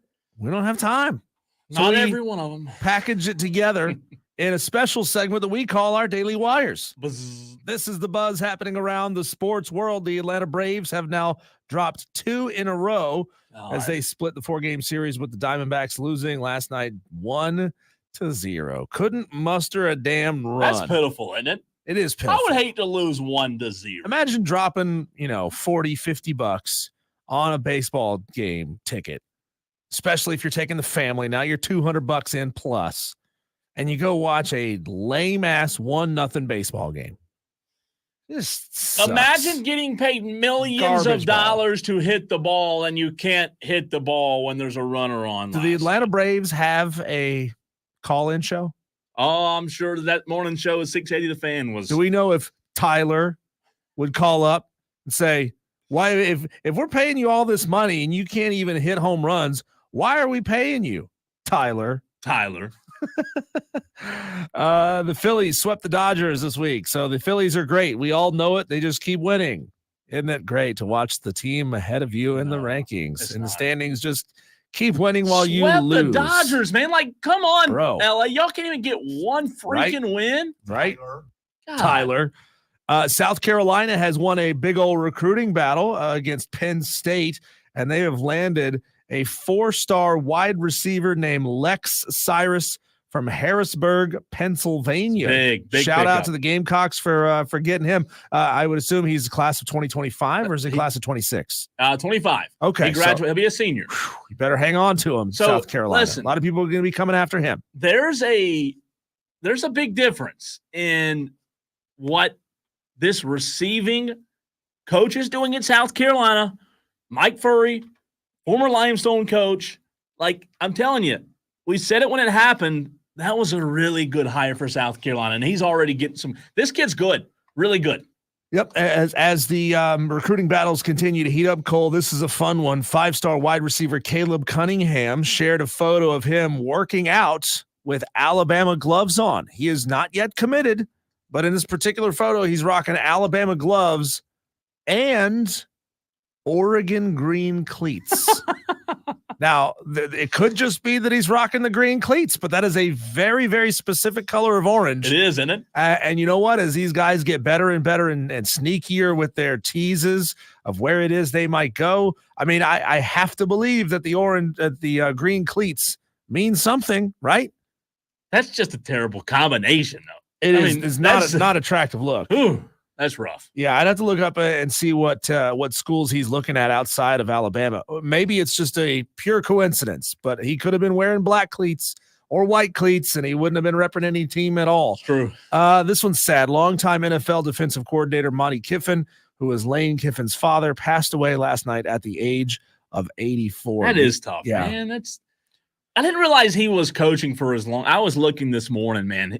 Like nearly 50 years. He was coaching in the NFL for a long time. So that's that's tough. I did see where Lane and the family were with him. I think he passed away peacefully. Let's see who else. I looked up real quick to see what other schools Caleb Cunningham has listed on his 24/7 profile that he's interested in. He is interested in Alabama, Tennessee, Florida, Auburn, and Mississippi State. You're going to have a lot of cleats with different colors on them. So maybe it's just a pair of cleats, and it means nothing at all. But again, prayers to Lane Kiffin and his family, man. That's always tough to deal with. Paul Skeens has been named the NL starter for the All-Star game. He is now just one of 5 rookies to ever be named a starter for the All-Star game. He joins Hideo Nomo in 95, Fernando Valenzuela in 81, Mark Fidrich in 1976, and Dave Stenhouse in 1962 as one of 5 rookies to ever start the All-Star game. So this may get pushed back, but right now Paul Skeens is the best pitcher in the entire MLB. I mean, he's pitching out of his mind right now. 1.91 ERA. Diesel 1.91. That's insane. Listen, there's a lot of good pitchers, but right now it's hard to say that Paul Skeens, like right now, Because he's got love on his side. it may be, and it may change in 3 weeks from now, but man, he is lighting it up. Fantastic job. 11 strikeouts. And finally, our last Daily Wire for today, ESPN has revealed the ratings for the 2024 Nathan's 4th of July hot dog eating contest. And, well, banning Joey Chestnut cost him big time. Good. Lowest Screw ratings them. in a decade with just 831,000 live viewers. Last 2 years, they topped 1 million viewers. So it cost them almost 20% of their viewership. Kicking out. I didn't watch for that very reason. Yep. So Screw them. yeah, screw you, Nathans. Yeah. Screw you, ESPN. Reinstate the king. I'll never, ever buy another brand of hot dogs with an N on it ever again. Big Mick says, Cole, Cole, Cole, you're Cowboy biased and Clemson biased all in 30 minutes of the show. LOL. Hey, listen, at least I'm honest about it. Okay, I'm not going to lie to you and tell you, oh, unbiased. No, I'll show I'm more biased with the Cowboys than I am Clemson, though. I will say that. All right, it's time. As we do every single day at 5 o'clock, we talked about a new restaurant opening yesterday. We bring it to the table today. Stay tuned.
Man, isn't it amazing? Isn't it just so fantastic that you, the Tolos, you can mark your calendar. You can expect it every single day. If you get off work at 5 o'clock, you get in your car, you get in your truck, you get in your Prius, and you know, man, it's been a stressful day, been a stressful week, but guess what? It's about to get better because I'm going to be able to tell Cole and Diesel if they're right or wrong.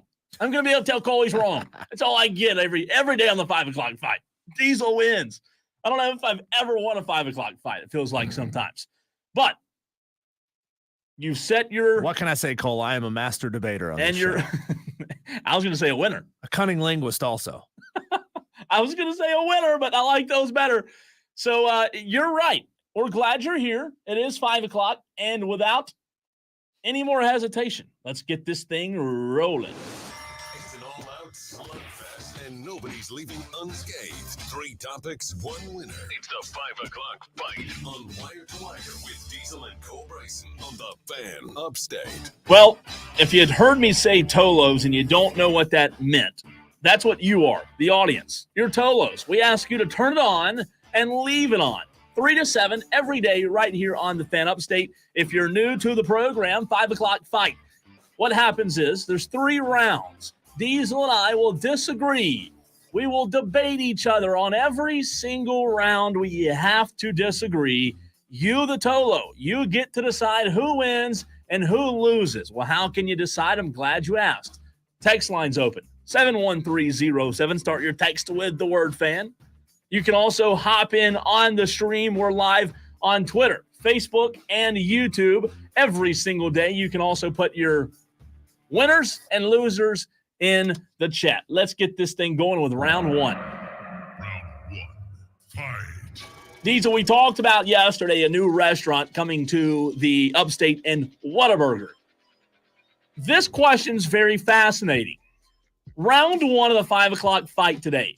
When a new restaurant opens up, do you flock to that restaurant early and get in line with everybody else? Or do you wait until the hype dies down and you don't have to wait as long in the line? I wait. I wait because new restaurants, number one, you got a staff that is trained, but they're not trained and like really on it when it comes to high stress, high traffic times. So mistakes are going to get made. Number 2, I don't like fighting with a bunch of people to pay a lot of money for food. And yeah, so there you go. I always wait a couple of weeks. You know, when it's a fast food restaurant, like I'm giving it minimum a month. Really? I wait a month after a new yeah. How do you I'll wait that? a month after it opens. I'll wait until I can drive by and I see that there's only like 3 or 4 cars in the drive-thru. Anything more than that, if it's like wrapped around the building, you know, I got better things to do with my day. Listen, I've waited all year for this restaurant, for this location to open. I cannot wait any longer. Really? You've had it before. You know exactly what it is. I can't wait. I'm going to be in line on Monday. My diet that I'm on right now, which I'm doing pretty well at, it's going to get blown up on Monday. One cheat day is not going to hurt you. One day is not going to hurt. You're right. That's what I'm going to tell myself. I am the first person. I'm there. Listen, if it's crowded, I'm there. If I'm the first person, I'm there. If I have to go to the ribbon cutting, I'm there. Sign me up. I'll get in the line. It might be a madhouse when that new restaurant, especially fast food, right, because it's smaller, when it opens, it might be a madhouse, but call me a mad person because I'm in the freaking restaurant the day they open. You're the one who's mad because you're standing around to have something you already know what it's going to taste like. It's just so fun, though, man. The hype of it. That's how fat we are in America. We get excited about this kind of stuff. New restaurants opening. So, who do you side with round 1? It's time for Round 2, fight. round 2. This one's tough.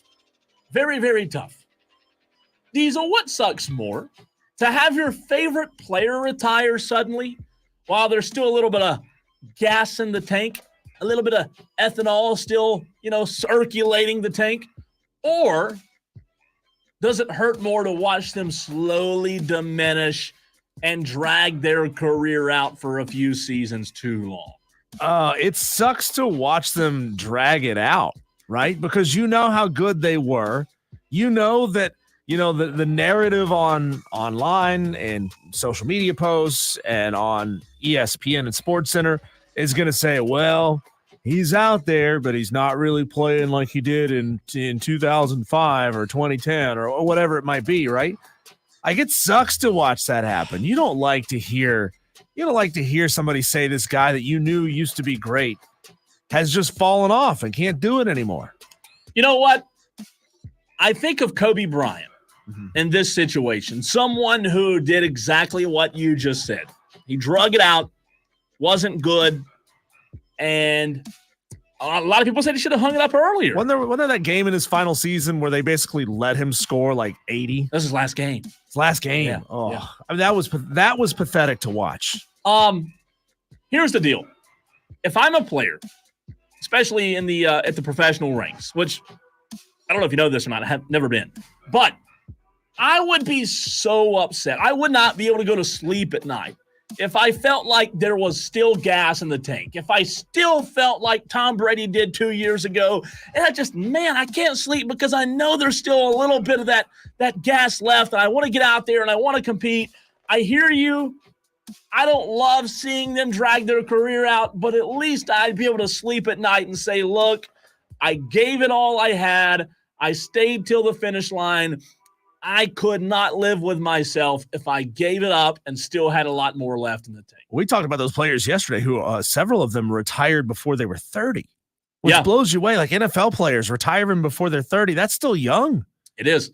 It really is. All right, if you're on the fence, well, good news is there's a final round, and this is it. Final round. Fight. You know what? We've been doing 5 o'clock fights now for 77 shows. Is that right? Correct. I don't know that there's ever been one on here as tough as this. Really? I mean that. I put this one on here because in the very first segment, we talked about Dawn Staley receiving the award last night, the ESPY. Yeah. Yep, the ESPY for perseverance, as she deserved it. However, the 5 o'clock fight round 3 question, Diesel, in my opinion, it may not be tough in your opinion, but for me, it's tough. Will Dawn Staley retire, hang it up, no more coaching as a South Carolina Gamecock? Yes or no? Barring anything weird like a one-day contract. We're not talking about it. No. I think Dawn Staley, I think she stays at South Carolina for a couple more years at least. But I think ultimately she tries her hand at something else. I think she tries her hand at the WNBA. Because she's going to be putting a ton of players into the WNBA. Could you imagine what it would be like for her to get into that league and change the culture of a team in the WNBA, to be coaching some of her former players that she coached in college? I think eventually she's going to rattle off a couple of more titles. And then she's going to say, you know what, I've done everything I could do here at South Carolina. I love this place, but I want a new challenge. And I mean, Dawn Staley's got to be around 52, 53 years old? She's 54. She doesn't have a ton of time left to do that. I mean, she could coach for another 15 years if she wanted to. I don't think she will. But I don't think she will. I think if she's going to do it, she's going to probably do it in about 5 years, and I don't think she retires a Gamecock. It's fascinating. However, I think she does. I think she's 50. I know she's 54 now. I think she stays at South Carolina for another 6, maybe 7.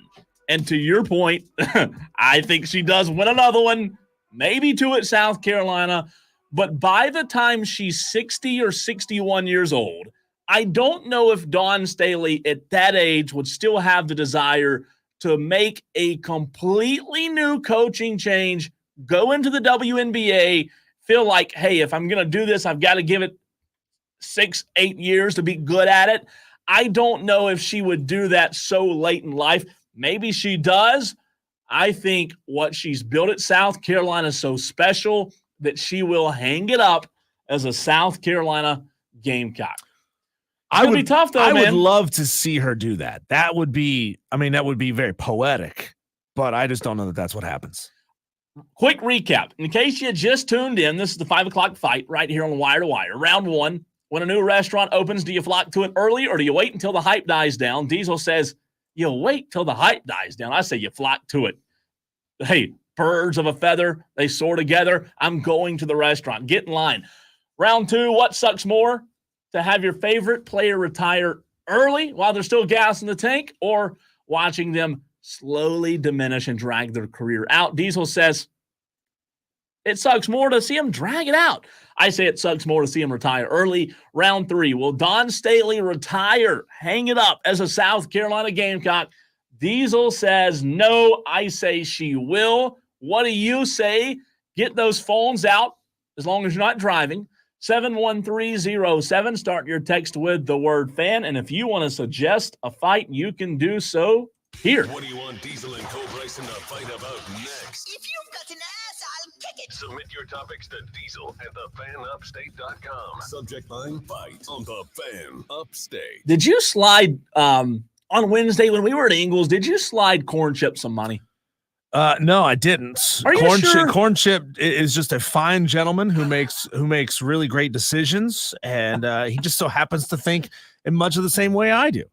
I don't know, man. I don't know. I think I looked over there one time and saw you slip him a 20. I didn't get his Venmo on Wednesday. I can tell you that. Corn Chip says, I'm going to have to give Diesel the clean sweep. Yeah. Are you kidding me, Corn Chip? Not even one?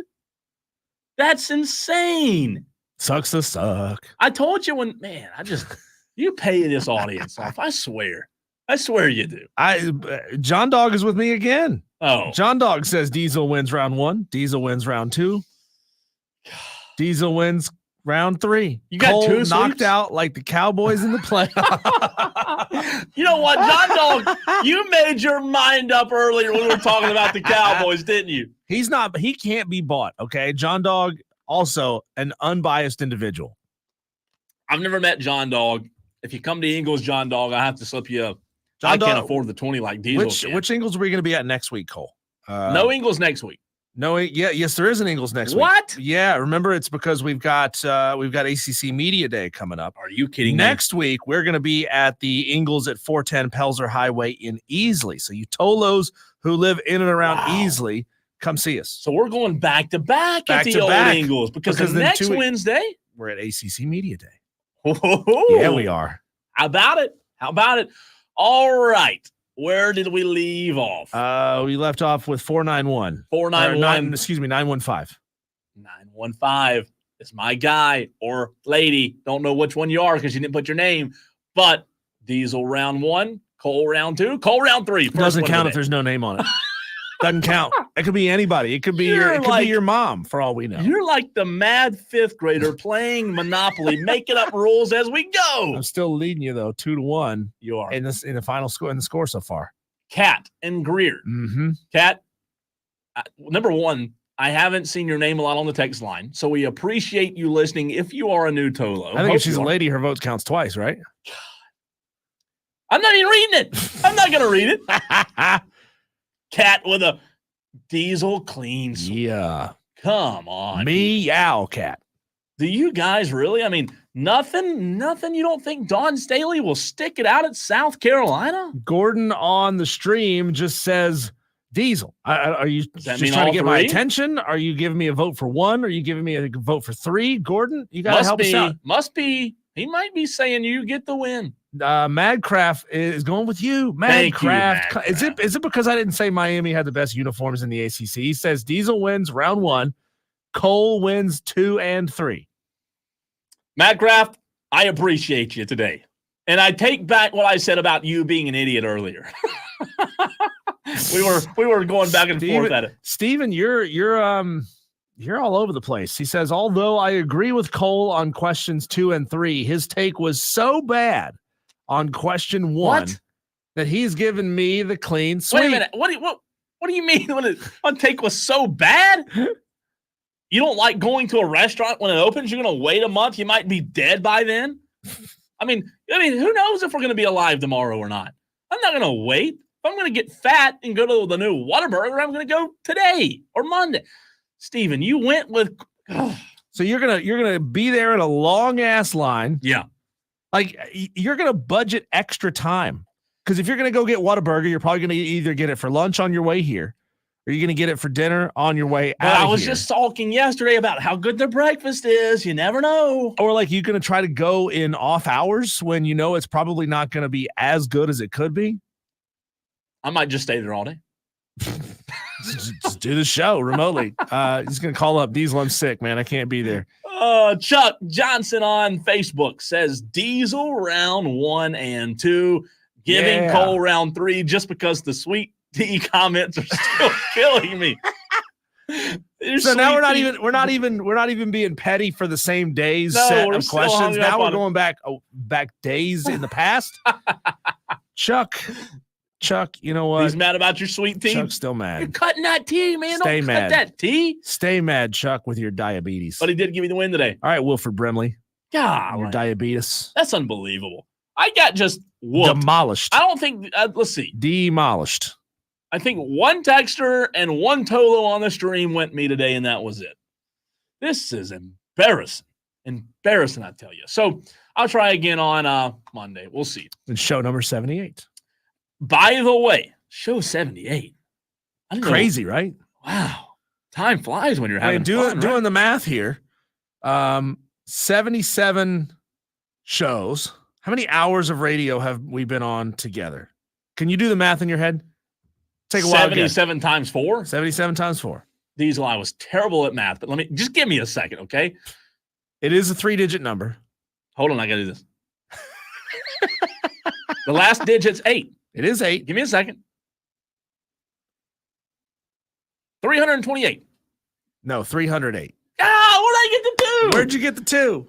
77 times 4. Okay, 4 times 7 is 28. You carry the 2. The 8 goes at the bottom. And you type 4. And then what's the first one? 7. Crap. This is why I never was good at math. So how many hours again was that? 308 hours of radio together by the end of the show today. How about that? It's fascinating. That's ridiculous. Diesel was Alex Pereira today. KO. Hey. From another texter. I'm just going to move on. Good. Move on. Here's another one says Diesel 1 and 2. Cole wins round 3. Oh, we got to take a break. Enough of this. Hey, coming up next. Should I get you an ice pack? Yes. For the bruises that are going to start to form? Yes, please. We are going to talk to Brandon Marcello. You can follow him on Twitter at @bmarcello. He has 49,000 followers on Twitter. Who is Brandon, you may ask? Well, first time on Wire to Wire. Glad you asked. He is a national college football reporter for 247 Sports, national award winner. We'll talk to Brandon next.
on your week on this Friday? Happy Friday. I hope you are off work very soon if you aren't already. I'm Cole Bryson. He's Diesel. This is Wire to Wire on the Fan Upstate. I want to keep the college football conversation going as we bring in Brandon Marcello of 247 Sports. We appreciate Brandon taking time to hop on with us today. National college football reporter. Brandon, first of all, thanks for hopping on, but I want to start with EA Sports. Did you think that during the offseason, during talking season, EA Sports, their ranking system would cause as much drama and give us as many talking points as it did? Oh, yeah, because there's nothing else going on other than court cases, and fans don't want to talk about court cases on social media in the water cooler. Anytime rankings come out, it causes pandemonium, and we didn't quite get to see this with the previous iteration of NCAA football because one, they couldn't identify the players, and two, social media obviously wasn't a huge thing yet. It's kind of in its infancy. So yeah, I fully expected this to happen, and I'm actually kind of surprised they didn't have almost like a streaming show of sorts to kind of unveil a lot of this stuff, because it's a moneymaker for them potentially. Brandon Marcello, national college football reporter for 247 Sports, joins us here on Wire to Wire with Diesel and Cole Bryson. Brandon, I do care about court cases, even though it literally confuses the hell out of me. This back and forth, I'm suing you here. Well, I'm going to sue you there. Well, I'm going to sue you to stop suing me there. This court case is continuing in Pickens County with Clemson, even though they were essentially, am I reading this correct? They were essentially asked to stop that case in Pickens County. What's happening there? Please help me out, because I'm stupid and I can't figure this out. Well, you're not stupid. The long and short of it is this. It's the lawyers are lawyering.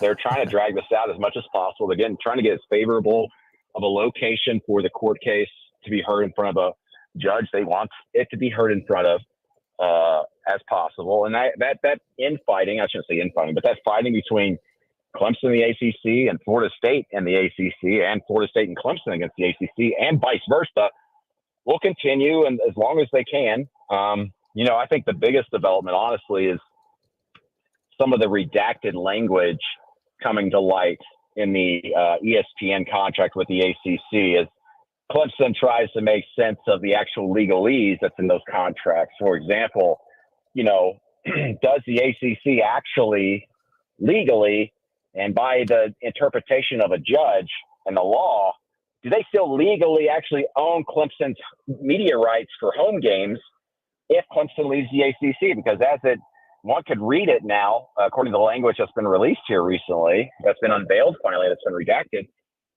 One could argue that because Clemson simply will not be a member of the ACC anymore, the ACC would not retain their rights to broadcast home games, which means Clemson could go sell those rights, and secondly, have the ACC withhold money from them and fight them in court for that. So this is kind of what they're trying to do. They're trying to make more sense of the grant of rights that's out there that's been redacted somewhat, but also if and when this does go to court, Clemson and Florida State want this to be heard in front of a judge that's favorable to them. And, like it or not, no one will maybe say this publicly, but everybody's biased on this planet. And just like people talk about home cooking and home field advantage in football and basketball, the same happens in the court systems. So it's the same thing. So that's kind of what they're fighting over right now. All those two things all wrapped up together. And, these lawyers and everybody that's battling this, going back and forth, you're going to keep seeing all this long language and legalese about all this. But that's what this comes down to right now. That's what all these parties are discussing and having wrestled around with in the courts right now. Hey, Brandon, any truth to the rumors that were circulating the past few days about Clemson potentially just joining the Big 12? I don't know where those rumors came from. Where are those coming from? I know. That's crazy. I know. We had several people texting in. I said yesterday, I don't see how that's even likely. Do you? I'll say that. I mean, I don't know what's likely or not likely anymore. I would say the Big 12 is obviously in a stronger position today than it was a year and a half ago. And again, it's just all a matter of how things kind of fall out here over the next year or two with the college football playoff, the balance of power there. Having said that, I just can't discount anything at this point. And you mentioned Big 12 and all that stuff. I mean, listen, anything's possible. And, 2 years ago, a lot of us thought the Big 12 was going to fold. Yeah. And look at it now. One could argue that it's more powerful in a better position than the ACC and is the third strongest conference out there. You just never know right now. And I think anybody that stands out there and says that they do know, they're lying through their teeth, because even the people who are trying to make moves are behind the scenes, don't quite know what's going to happen. Even if they have an idea of what they want to happen. I mean, it's very clear that Florida State wants to be in the SEC or Big Ten, but there's members in those conferences that are kind of like, we're not so sure on that. We don't quite are open arms to that. Even though publicly you've heard some other people say that, hey, we wouldn't stand in the way. There's certainly members in the SEC, for example, that would be hesitant to kind of sign Florida State and or Clemson on board. Yeah, Brandon, a lot of the conversation around that yesterday kind of centered around the proposed private equity investment that could be coming towards the Big 12. Now, obviously, we don't know if that's even going to happen or not. We heard the flirtation with the naming rights thing about a week and a half ago, but basing it off of the numbers that Florida State's Board of Trustees threw around back in December, which would be their cost to get out of the ACC, around $500 million for the proposed 2, 4, up to 6 members of the ACC who could go to the Big 12. We're talking about $3.5 billion to get those 6 members out of the ACC. Do you believe there's any private equity firm anywhere willing to invest that kind of money into the Big 12? On the front end, probably not. But I also say this, you also have this, this is all hypothetical. You also can consider that, 4 or 6 teams lead the ACC. Who's to say others won't follow and go elsewhere, and then the ACC dissolves, and then no one owes anybody money, which has been discussed in back channels and boardrooms and stuff for the last year or two. When we were talking about the Magnificent Seven a year ago at spring meetings about them exploring the grant of rights in the ACC and whether they could get out. But when it comes to private equity, I think there's no doubt it's going to be involved and it's going to happen. It just seems like the Big 12 is on the forefront of that. They got to be very respectful of the process and also the needs of their universities and schools, their academic missions in addition to their athletic missions. I do think that, listen, I'm not necessarily a financier here, but I think it would be smart to wait until they actually have in place this new revenue sharing program and what it's going to look like as far as the financial change for schools in the Big 12 and elsewhere. I would be hesitant, if I was a private equity firm and all these groups, business partners, to be like, we want to see what this actually looks like. You can give us all the hypotheticals and guidelines and everything you want right now. But the fact of the matter is, heck, the judge still has not signed off on this revenue sharing plan and what it's going to look like and the blueprint of it. We just have an idea. The long form of the settlement and everything is yet to be put together and finalized. That could be happening soon. But, it would be smart for leagues like the Big 12 that are noticeably behind the Big 2 and the Big 10 and the SEC to look into that stuff. But the question is are they diving headfirst into the shallow end of the pool, or are they diving headfirst into the deep end and have plenty of room to maneuver? I don't think anybody quite knows, including the Big 12. And that's why I think, I really like Brett Yormark as a commissioner. And I will say this, it seems like he's being aggressive. Yes, but I think he's just more or less open to what a lot of people are considering out there on the athletic space. But he's also very, very cautious about all this. He comes from the NBA. He's dealt with this stuff before. I just think he's more willing to say, hey, yes, we are looking into this. Whereas a lot of other people are kind of hesitant to say that.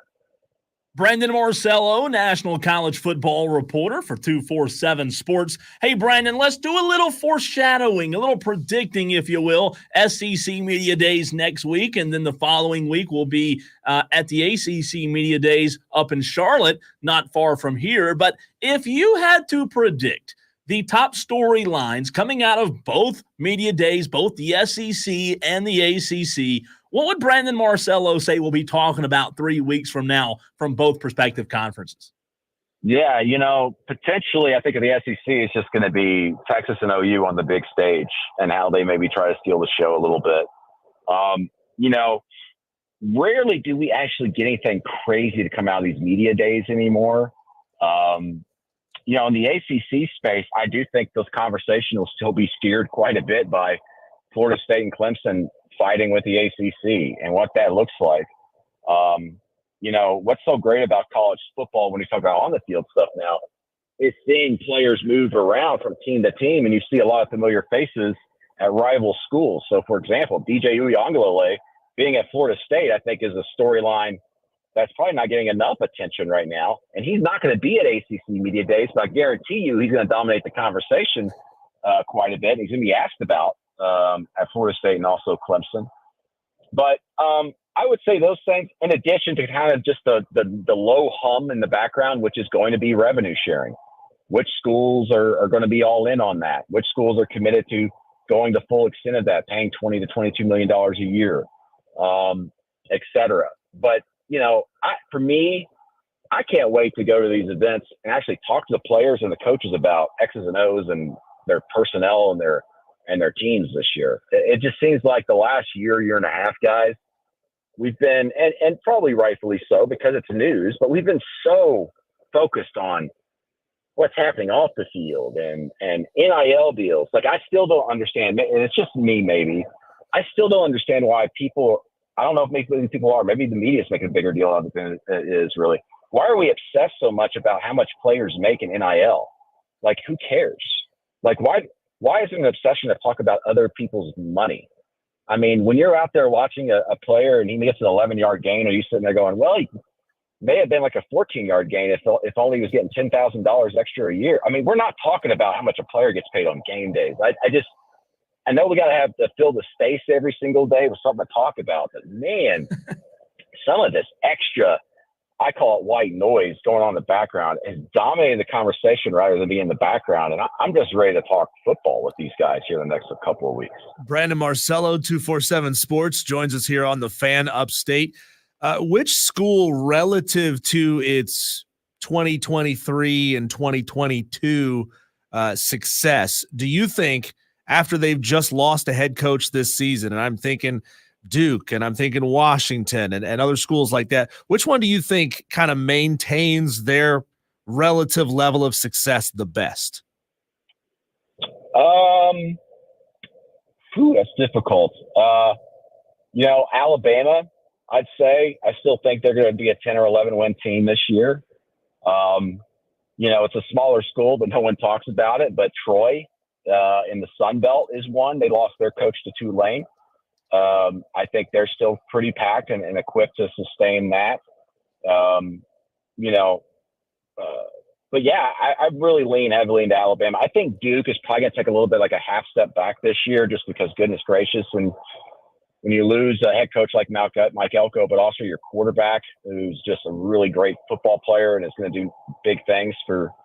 I just think Duke that is the team that's going to probably the one that kind of takes a half step back. But that defense, they're going to be able to keep that going because everywhere Manny Diaz goes, the defense is great. No matter where he goes, it's just, can they keep that offense going with a new guy at quarterback?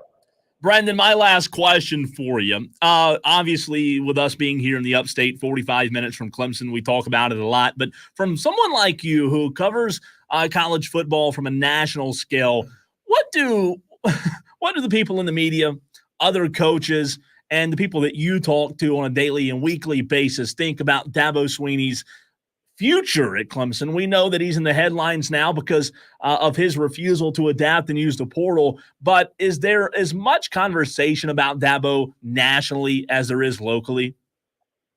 I don't quite know what's going on locally, but I would imagine it's probably similar to what is happening nationally. There's a lot of criticism out there about Dabo nationally, and not just from media, but coaches behind the scenes, off the record when I talk to them in conversations. It's like, he's got to adapt. If he's not going to adapt, they're going to get left behind, and it's going to happen slowly and incrementally like it has some believe already the last 3 years because of the lack of talent. And I think the lack of talent, but lack of game-breaking talent at receivers really what kind of held them back quite a bit, I think, not quarterback or anything else on the field. And that could be compounded. I mean, maybe you fix the receiver spot, but then all of a sudden you have an issue, say, at cornerback. I'm not saying that's the case this year, but what I'm saying is that you keep trying to patch holes all around the ship by maintaining an old way. We say the old way, but the way you've been doing it your entire coaching career, and you don't want to use the transfer portal. At some point, that's going to catch up to you, right? That's what everybody believes in the industry that I talk to, but Dabo doesn't necessarily believe that, and I do think that there has been some weaknesses that have popped up. I mean, but the thing is that team is still very talented, and they're getting great high school athletes.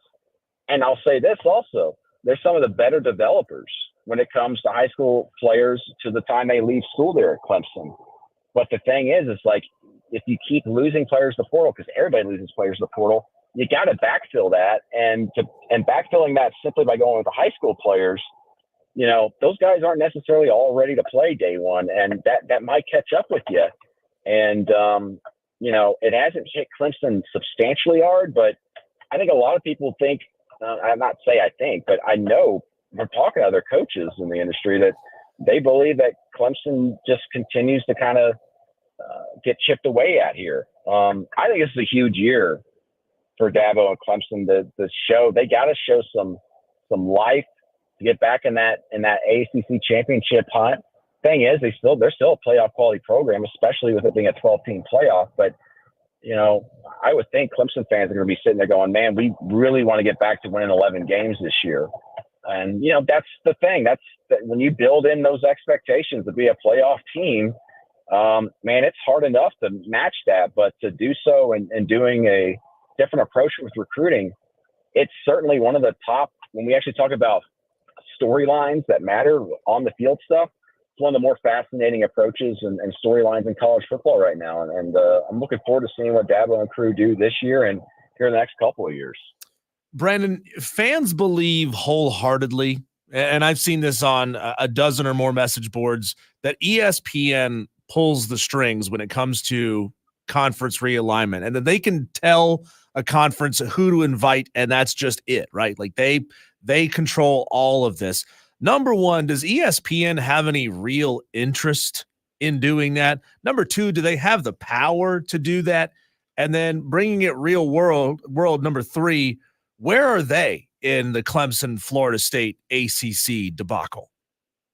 You know, business is business, and I'm not saying they're steering anything when it comes to that. But when the numbers are like almost readily available, when you're talking, you know, conference commissioners and everybody saying, "Hey, this is what your network's worth. This is what your package deal's worth," and everything like that.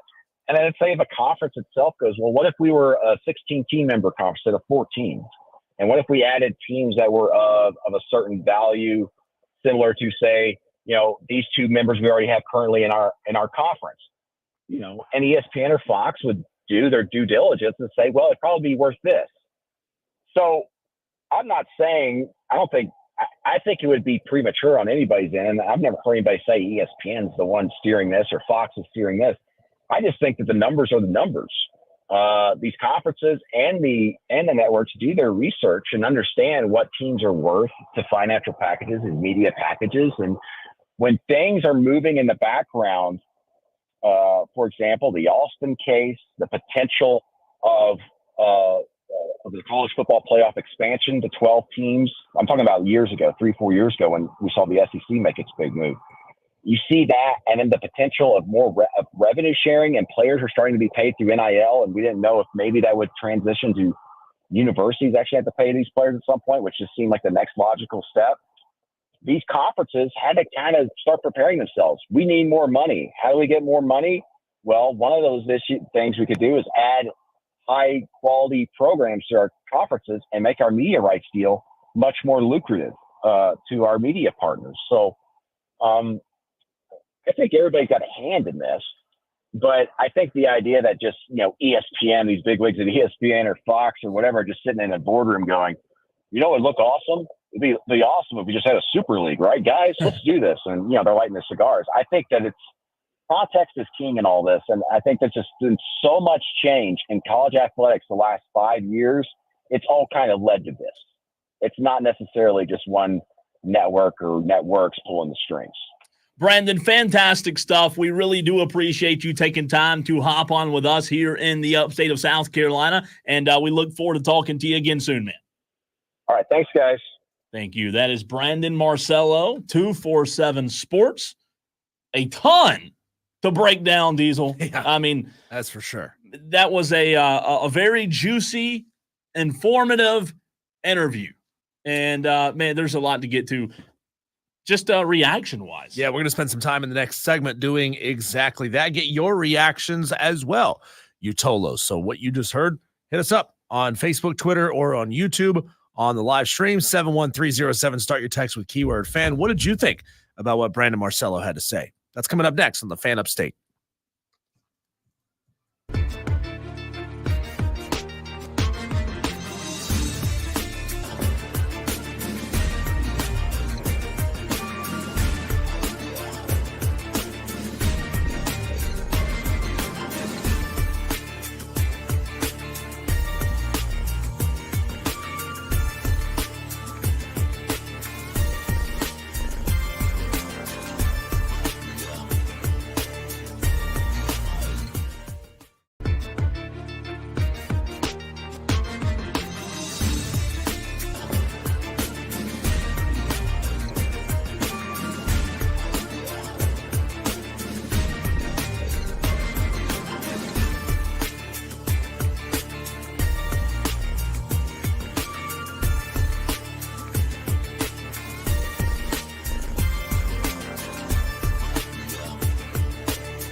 Great conversation there over the past 15 minutes or so with Brandon Marcello of 24/7 Sports. It's going to be hard to beat there. That's going to be tough, That's man. What really struck me about that conversation, and this is, you know how narratives just form among fans. And you get that groupthink going on where people cannot be convinced otherwise. You know, they believe.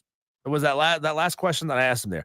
They believe that ESPN are just like puppet masters, and they're pulling the strings, and they're like, all right, we're going to pluck this team out of there and put them over there. We're going to consolidate this. We're going to do that. We're going to do this. And that's not the case, right? That's not the case. I mean, these conferences will ask, hey, ESPN, hey, media partner, what would you pay us if we were able to bring these two teams in?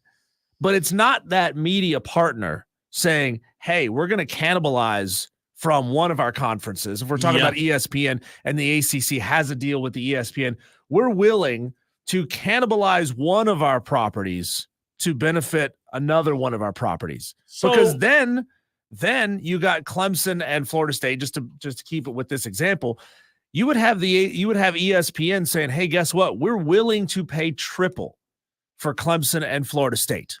Yeah, what we're paying right now. I agree with you, and I'm glad you brought that up because there are a lot of people who think that and can't convince them otherwise. Well, if that didn't, I don't know what will. Here's what I'll say. What struck me is when Brandon Marcello was talking about Dabo Swinney and said that I don't know what the conversation is locally, but I know that the coaches I've talked to off the record are very much talking about Dabo and his inability to use the portal. And I thought he brought up a great point about the receivers because, let's just be honest, Clemson has seen a significant drop-off in receivers the last few years. And you know what? As soon as he said that, he said, and look, if it wasn't the receivers, it may be something else. I think that's the significant part of this roster you look at and say that's where Clemson's lacking. And if other college coaches, Diesel, are talking about Dabo and his inability to adapt, why do the Clemson media and why does Dabo get upset when other media members say something about it, even when it's not just a narrative? This is not a narrative we're trying to create and push. This is reality. Yeah. Well, and you have to sort of juxtapose that against the rumors that we're hearing. Again, rumors only, that there are other coaches in college football who feel the same way Dabo does about the portal at NIL.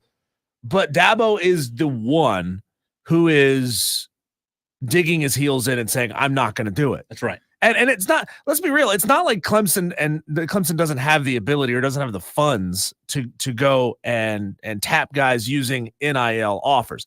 They absolutely do. I mean, we know that Clemson does pay quite a bit to its players, or the collectives do pay quite a bit to Clemson players, but they don't do it in the same way that a lot of other schools do, right? They want to get you on campus and they want to reward you for your loyalty, for sticking around for quite a while. Not, we want to offer you the bag up front so that you can essentially do to us what Juice Wells did to South Carolina, right? You had you look good at James Madison, so we're going to throw a lot of NIL money to bring you down here to South Carolina, and there is nothing to hold you there. I mean, I'm shocked Clemson hasn't spearheaded. If that's the way you have to recruit guys out of the portal, I'm surprised Clemson hasn't spearheaded an effort to say, okay, guess what? We will throw you a big offer to join our roster out of the portal. Well, that's where they go wrong. But we'll only do it if we can put you on contract to keep you here for multiple seasons. So listen, the last part of what you just said in terms of throwing the big money at the portal guys, that is where Clemson has come out and publicly said, that's not who we are. Right. So for people like the 230 who texted in and says, Clemson has offered players in the portal, so this narrative that Dabo don't use is false. Listen, you can offer, if Diesel wants to go work somewhere in radio and one station offers him $20,000 a year and the other one offers him $45,000, which one do you think he's going to go to? Mm-hmm. The $45,000. Well, you say, well, that radio station that offered him the $20,000, they're not using free agency and getting the best. Listen, just because you're offering players doesn't mean you're doing it the right way. If I give you the chance to go get more money somewhere else you're going to go get more money somewhere else. So the point is, they may be trying to do it, Texter, but they're not doing a good enough job. They're trying to do it. Clemson is trying to do the portal differently. And it is. That's right. The top college athletes who are in the portal are saying, we don't want that. That's not what nobody else is doing it that way. That's not what we want. So, I mean, we've applauded very often what Alex Anthopoulos did to build the Braves and to essentially do it on the cheap, but they're doing it with long-term offers. Maybe that's what Dabo Swinney and Clemson need to do is say, hey, we'll offer you this money, but it's going to be a 2 or 3 year thing. Like, we're not necessarily going to offer the one and done type of players. Yeah. If you're a rising senior and this is your last year of eligibility, we're not in it for those guys. But for the ones that have 2 years left, we'll throw you a very competitive offer if you'll sign a contract to stay here for 2 years. I don't know if they can legally do that. You would think by now somebody would have figured that out if that was a possibility. You would think. When we come back, Cole, strange things are afoot in the Nathan's hot dog eating contest. Now we're going to do Shane Connick at 6:20. Gotcha. Strange things are afoot in the Nathan's hot dog eating contest. We talked about the ratings being down. Well, that's not the only weird thing that happened at Coney Island over the 4th of July hot dog eating contest. That's coming up next.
It cost them almost 20% of their viewership, cutting Joey Chestnut out of the Nathan's famous hot dog eating contest on the 4th of July.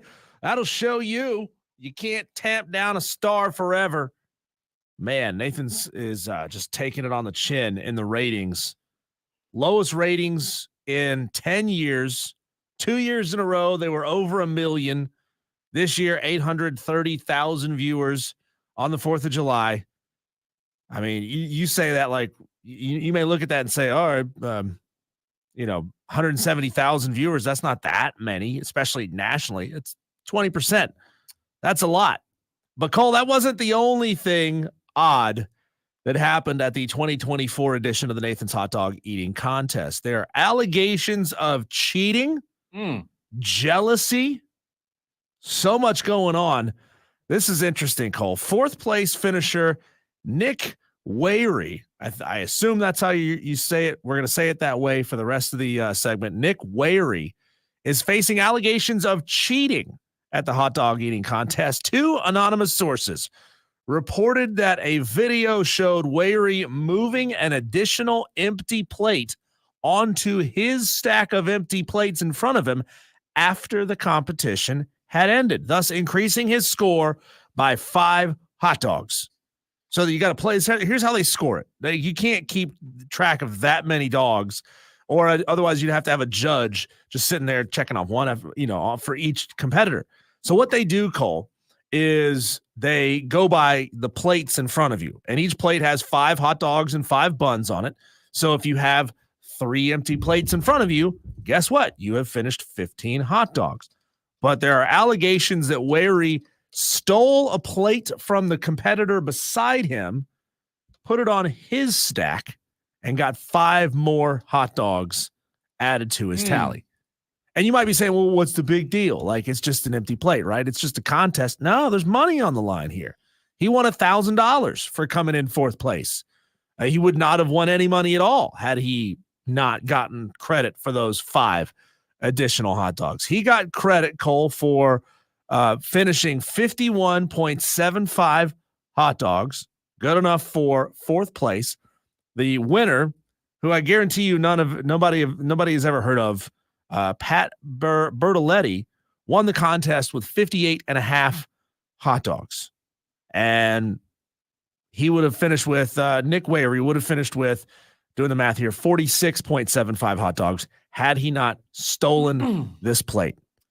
And you know what? It's crazy to think what other countries would look at us and how they would look at us when they flip on the news one day and the top 2 headlines are Donald Trump and Joe Biden. And it's like, oh, wow, they both suck. And then the next headline is this guy cheats a hot dog eating contest by sticking an empty plate on top of his stack so that he can win a hot dog contest. The perception of us as America is probably laughable. I hate it because this all happened because Joey Chestnut was not in it. If Joey Chestnut was in it, he wouldn't have let it happen. He would have caught it, just like a few years ago when the protester tried to jump on the stage while engulfing down a hot dog diesel. Joey Chestnut knocked him out while he had a wiener in his mouth, and he kept going, and he kept eating, and Joey Chestnut won, right?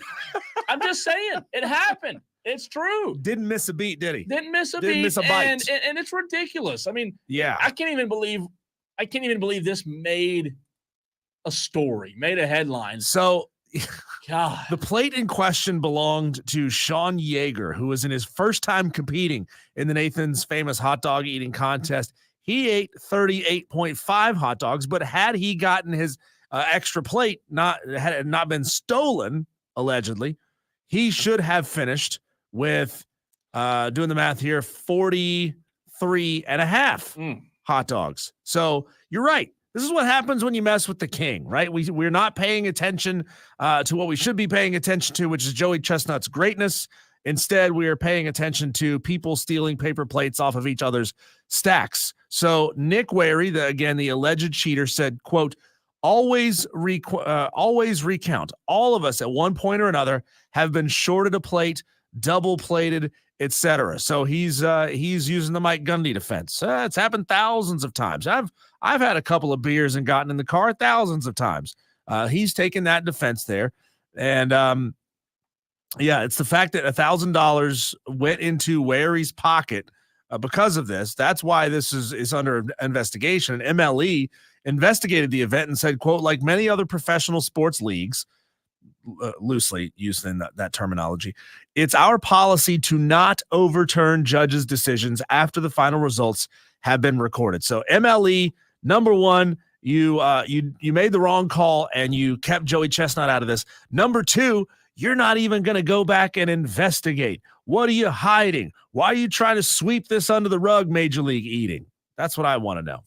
It's embarrassing. Yeah. It's embarrassing. Your star left, and then after your star leaves your sport, after your Michael Jordan leaves, it crumbles. Yeah. And that's exactly where we are. I you know what? I'm going to quit talking about Major League and Nathan's, and I'm not going to eat their hot dogs. I don't eat the hot dogs a lot anyways, but it's a joke. It's all it is. It's a joke. So here's where this continues to get interesting, Cole. And you're not coming with me in finding this fascinating because I'm deep into this now.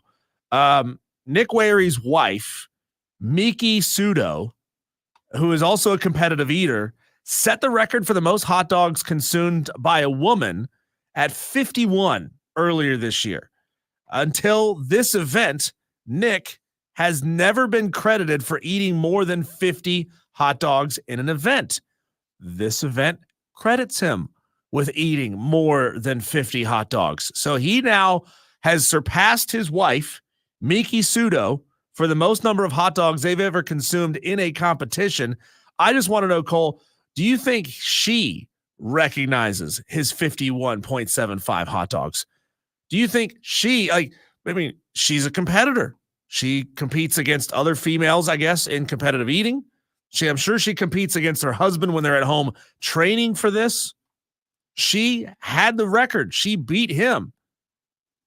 Do you think she recognizes his 51.75? It's she being a competitive eater, she probably does. Really? Because she probably, I would say she does. So Nick was quoted as saying, most of the time, I think competitors accept that things happen.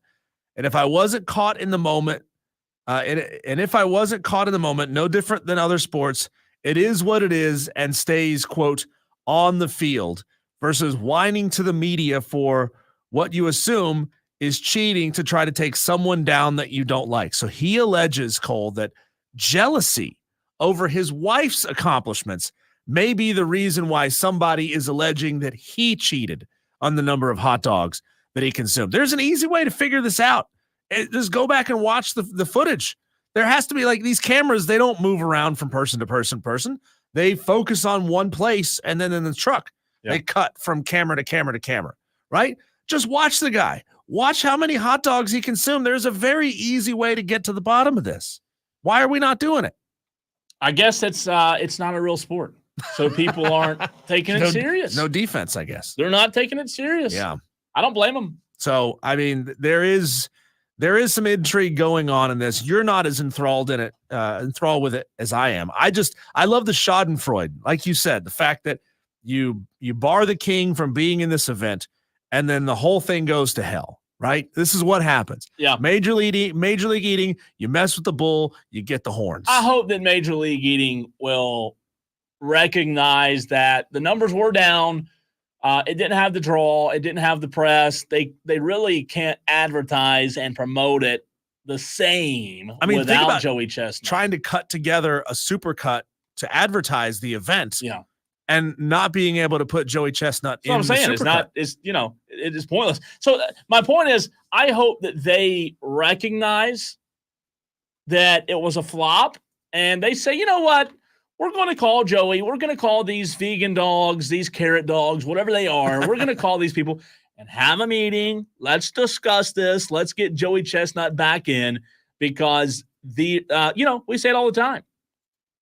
Joey Chestnut was the hot dog eating contest. And without him, I tell you what, I think it'll fade out. I really do. I think it'll fade out without Joey in it. Well, we don't know if Joey is going to be banned for life. I mean, this may have just been a 1-year suspension. I'd be willing to bet that they come to an agreement and they get Joey Chestnut back in this event. We have a texter that says the Nathan's contest has the same discipline level as a Georgia football player. Probably accurate. Probably accurate. Maybe that's where all these Georgia players are racing off to in the middle of the night to go get some chili dogs, which, by the way, who is it? Trey says, I had 6.5 chili dogs on Wednesday and I had to leave church early. Ugh. 6.5? You had the mud butt, Trey. That's gross. That's impressive. 6.5. I can tell you this. 6.5 just chili, or was there slaw and of all the cookouts I've been to and all the times I've eaten hot dogs, I've never been able to eat 6 at one time. I think 3 would probably be the cap, the max, if you will. Renewal by Anderson of the Carolinas fan phone is where we go. 844 fan phone. JD wants to chime in on the conversation about wieners. What's up, JD?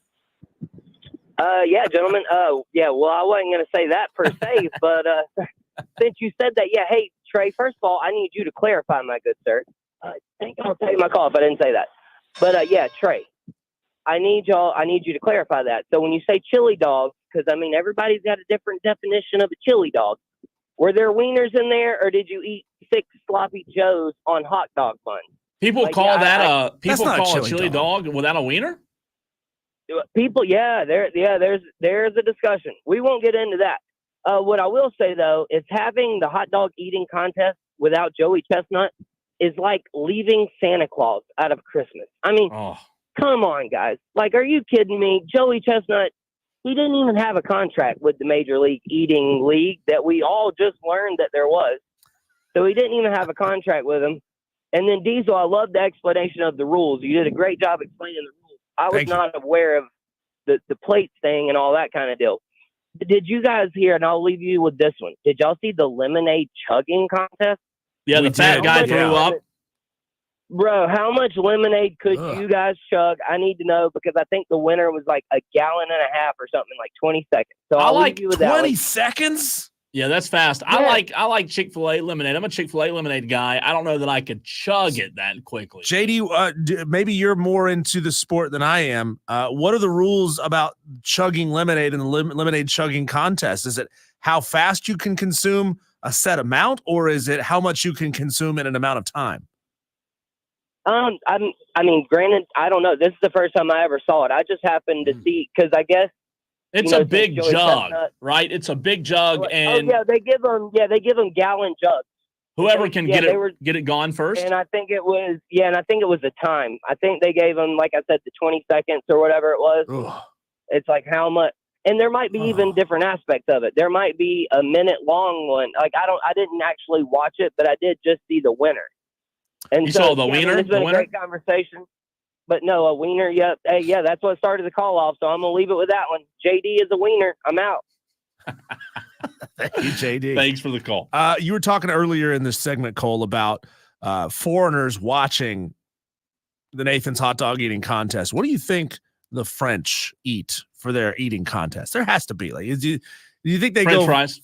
No, they don't make French fries. That's where they're from. No, it's not. They're freedom fries, my friend. Freedom fries. No, like, do you think they eat snails, frogs, crepe? I could get into a crepe eating contest. I can get into a crepe eating contest. I don't know if I've ever eaten a crepe in my entire life. You never had a crepe? I don't know that I have. Dude, do you know what a crepe House is? doesn't serve them. Yeah, I know what they are. Oh, they're delicious. Places I go don't have those. They're delicious. Spot and TR makes great crepes. I'm not a crepe guy. I'd eat it. Crepe hater? I'd probably enjoy it. You would. There are very few foods that I don't enjoy. It's just I don't wake up. Do you like pancakes? Oh, yeah. Then you like crepes. That's all it is? Yeah. It's just a very, very thin pancake with filling that's just folded over on top of itself a bunch of different times. Stuffed pancake. Yeah, it's a stuffed pancake. It's great. They call it a crepe. Change your life. So it can be bougie. So what you got to do. You got to be French. Bougie. All right. Shane Connick of the Charlotte Observer. We had him on yesterday. We talked to Brandon Marcello earlier today. So we will have the Shane Connick interview As you Tolos normally hear him this time every Friday, we will not change anything on that front. Shane Connick next.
Chicago-style pizza actually pizza, or is it more like an Italian casserole?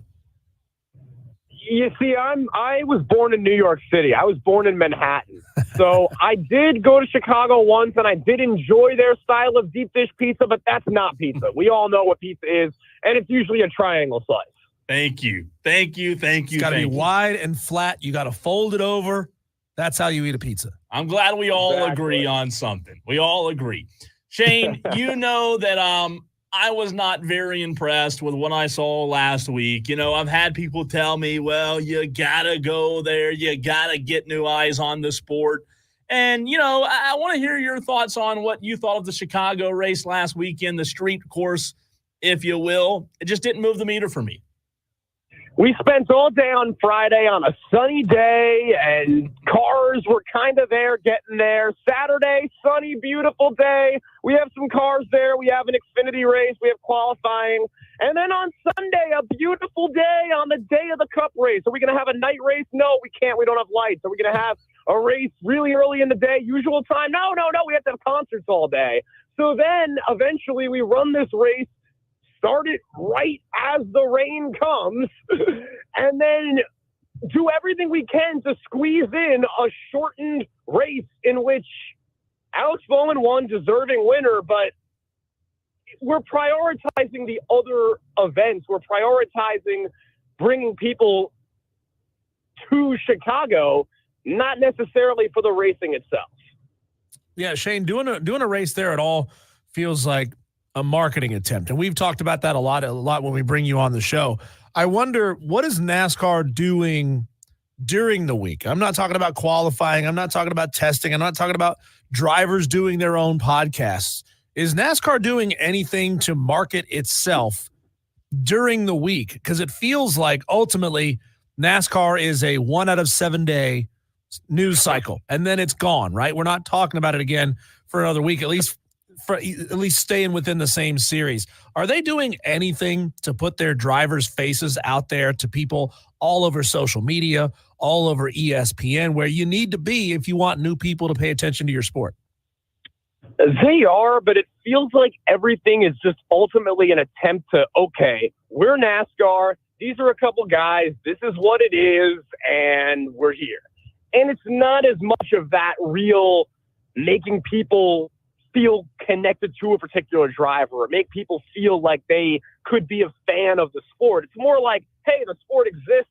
We're going to come here for a weekend, and it's happening, and you know it's happening. But Bubba Wallace had a big block party event in Chicago that they hyped up a lot, and a lot of fans seem to go out to. It seems like you do have a lot of people in Chicago who live, work there. NASCAR fans travel there, but also just that there was that excitement for a different event than usual. And it does bring more people toward NASCAR. The reality is that if you really want to bring in more, it's one of those things I feel like NASCAR at this point has to do, getting into a market like Chicago. If it has to be in this way with a street race like this, it has to be. But that overall, NASCAR needs to try and get into these markets by really marketing the sport itself and really, in addition to bringing in new fans, really making sure that a lot of your actual fans aren't going to just be excited that they watched a race where the guy who happened to be leading in the middle of a shortened final stage won.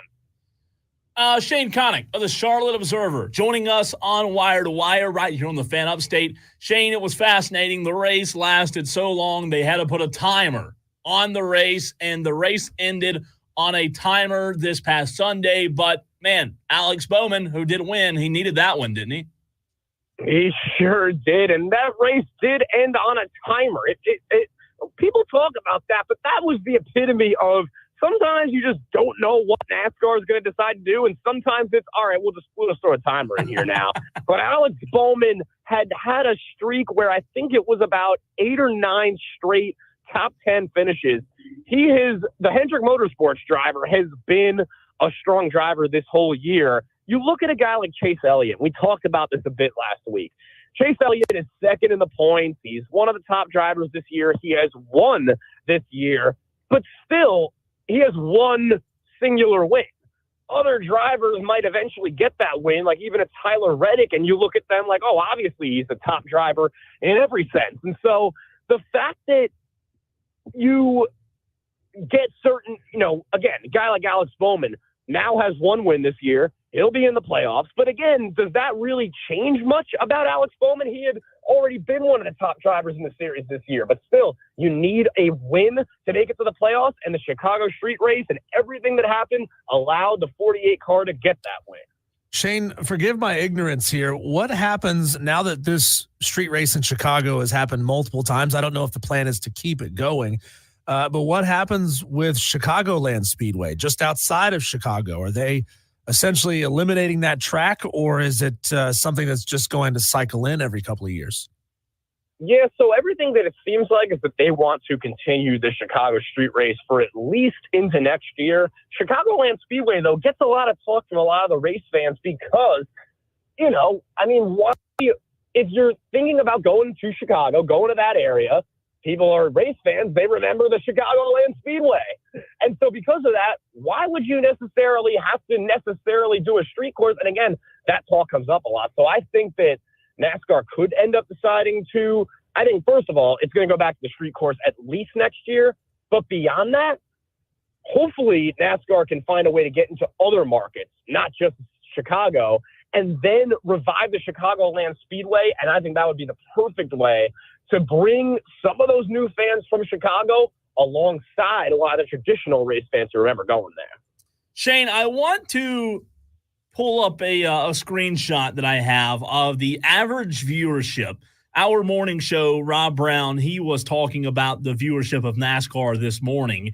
And from 2015, where it was an average of 5.1 million viewers per race, to 2023, where it dropped to 2.86. I'm not going to ask you to put a finger on why there was a significant drop from 2015 to 2023, but what I do want to ask you about is 23 to 24, 2.86 million in 23 to 3.85, a significant jump from last year. What does Shane Connick think the reason is for that? Just more promotion, more exposure. NASCAR has really been, just if nothing else, just getting its brand out there as much as it can, and just simply its brand. And with something like Chicago, that has really allowed it to hone in on an entire, not just that market, but also just nationally being able to be like, hey, we are an American sport that's always existed where we race cars as fast as they could go, and we have road course races, and we're just going to take our cars to the middle of a downtown street. All of that, the more and more that just gets talked about, the more and more that's going to lead to slight increases in viewership. And now we're getting to a point when NASCAR is getting to have as many of its longtime fans at least somewhat interested, and then bringing in those new viewers alongside of them. Shane Connick from the Charlotte Observer joins us here on Wire to Wire with Diesel and Cole Bryson. NASCAR is headed towards electrification, for better or worse, Shane. They unveiled the new ABB NASCAR EV prototype at Chicago. NASCAR officials have said they really want to push to be out ahead of this technological shift. We know that the public has extremely mixed feelings about EVs. So what's NASCAR's plan A to combat that sort of negative opinion around EVs? And how do we see this thing roll out? I mean, it seems unfair to have both electric and gas-powered vehicles on the same track at the same time, but it may be a great way to sort of prove a point in a Rocky Balboa versus Thunder Lips match, right? Yeah. Yeah, and I think the way NASCAR is doing it, we don't really know exactly what their plans will be in terms of having an electric vehicle series at some point down the road, but everything it seems like is that those are the plans.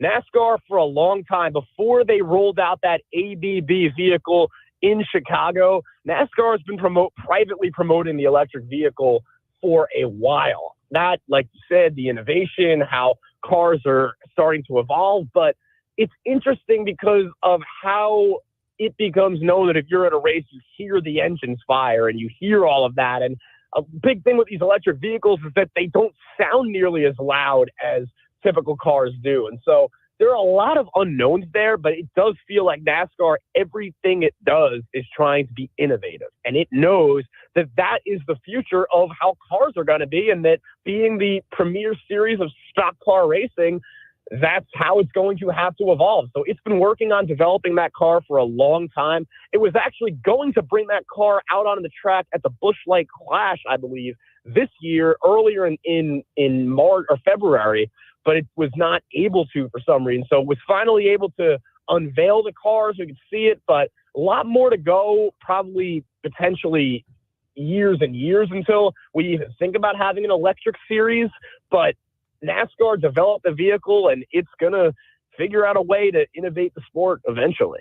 Yeah, that's great. Have the electric car ready for when you go to these big cities. That way, when they ban fuel, you'll have your electric series to go to. I think that's a fantastic idea to grow the sport of NASCAR. Shane, when you look at Pocono this weekend, the Great American Getaway 400 presented by Vista PA. I feel like we're kind of getting to some college bowl games with the links of these names. But, we're getting to the point now where August will be here before you know it.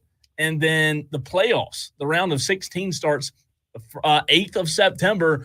Not a lot of racing left. I want to know from you, is there a guy like a Chris Buescher or someone else that you think, now that we're only getting, looking at the schedule, 3, 4, 5, 6 more regular season races, the pressure starting to mount for Buescher, in my opinion, but who else comes to mind for you?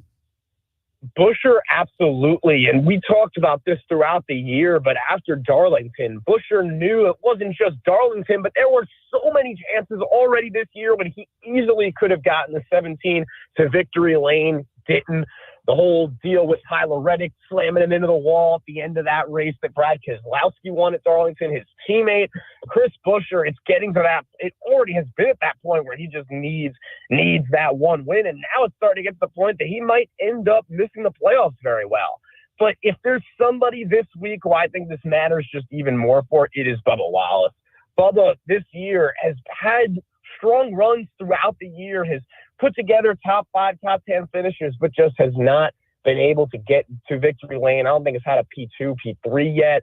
Just for a driver who is not somebody who didn't win a race last year but made the playoffs for the first time in his career, it really is getting to the point when Bubba's going to need a chance to get that one win. And with those 2311 Toyota Camrys, they're fast almost everywhere they go, and it feels like there's a shot not just with Tyler Reddick, it's just having that one win. And so I think for guys like Bubba, guys like Buescher, then you even look into the Chase Briscoes of the world who are potentially along that cut line. You look into even a guy like Kyle Busch. At the end of the day, for as poorly as Kyle Busch has been running this year in the RCR 8 car, that he still is one win away like everybody else from making it into the playoffs. And Kyle Busch, when he runs well, he's not too far from victory lane. So we're getting to that point in the season now with another new winner in Alex Bowman. Wins are all the more important. And with the regular season coming down to the wire, you look at guys like Buescher, look at guys like Bubba. And either way, you could look at all those guys, and then somebody else could just end up in victory lane and complicate everything. Shane, apologies for the pun, but Toyota has basically been lapping the field at Pocono over the past decade. 8 of the last 11 races at Pocono they've won. Do manufacturers really dial in on individual tracks to the point where Chevy teams and Ford teams are feeling pressure from their higher up saying, hey, you've got to do something to end Toyota's dominance at Pocono? Or is it kind of just it's a season-long thing, win where you can win?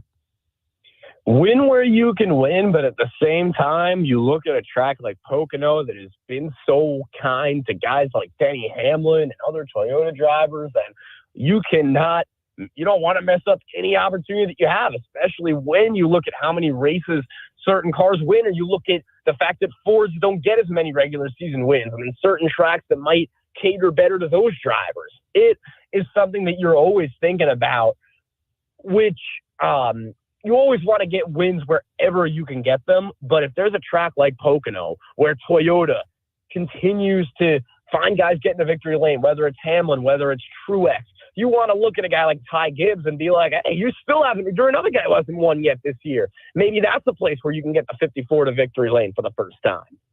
Shane, my last question for you. Over the last few years, we've seen a good number of drivers change teams, right? Go from this team to that team.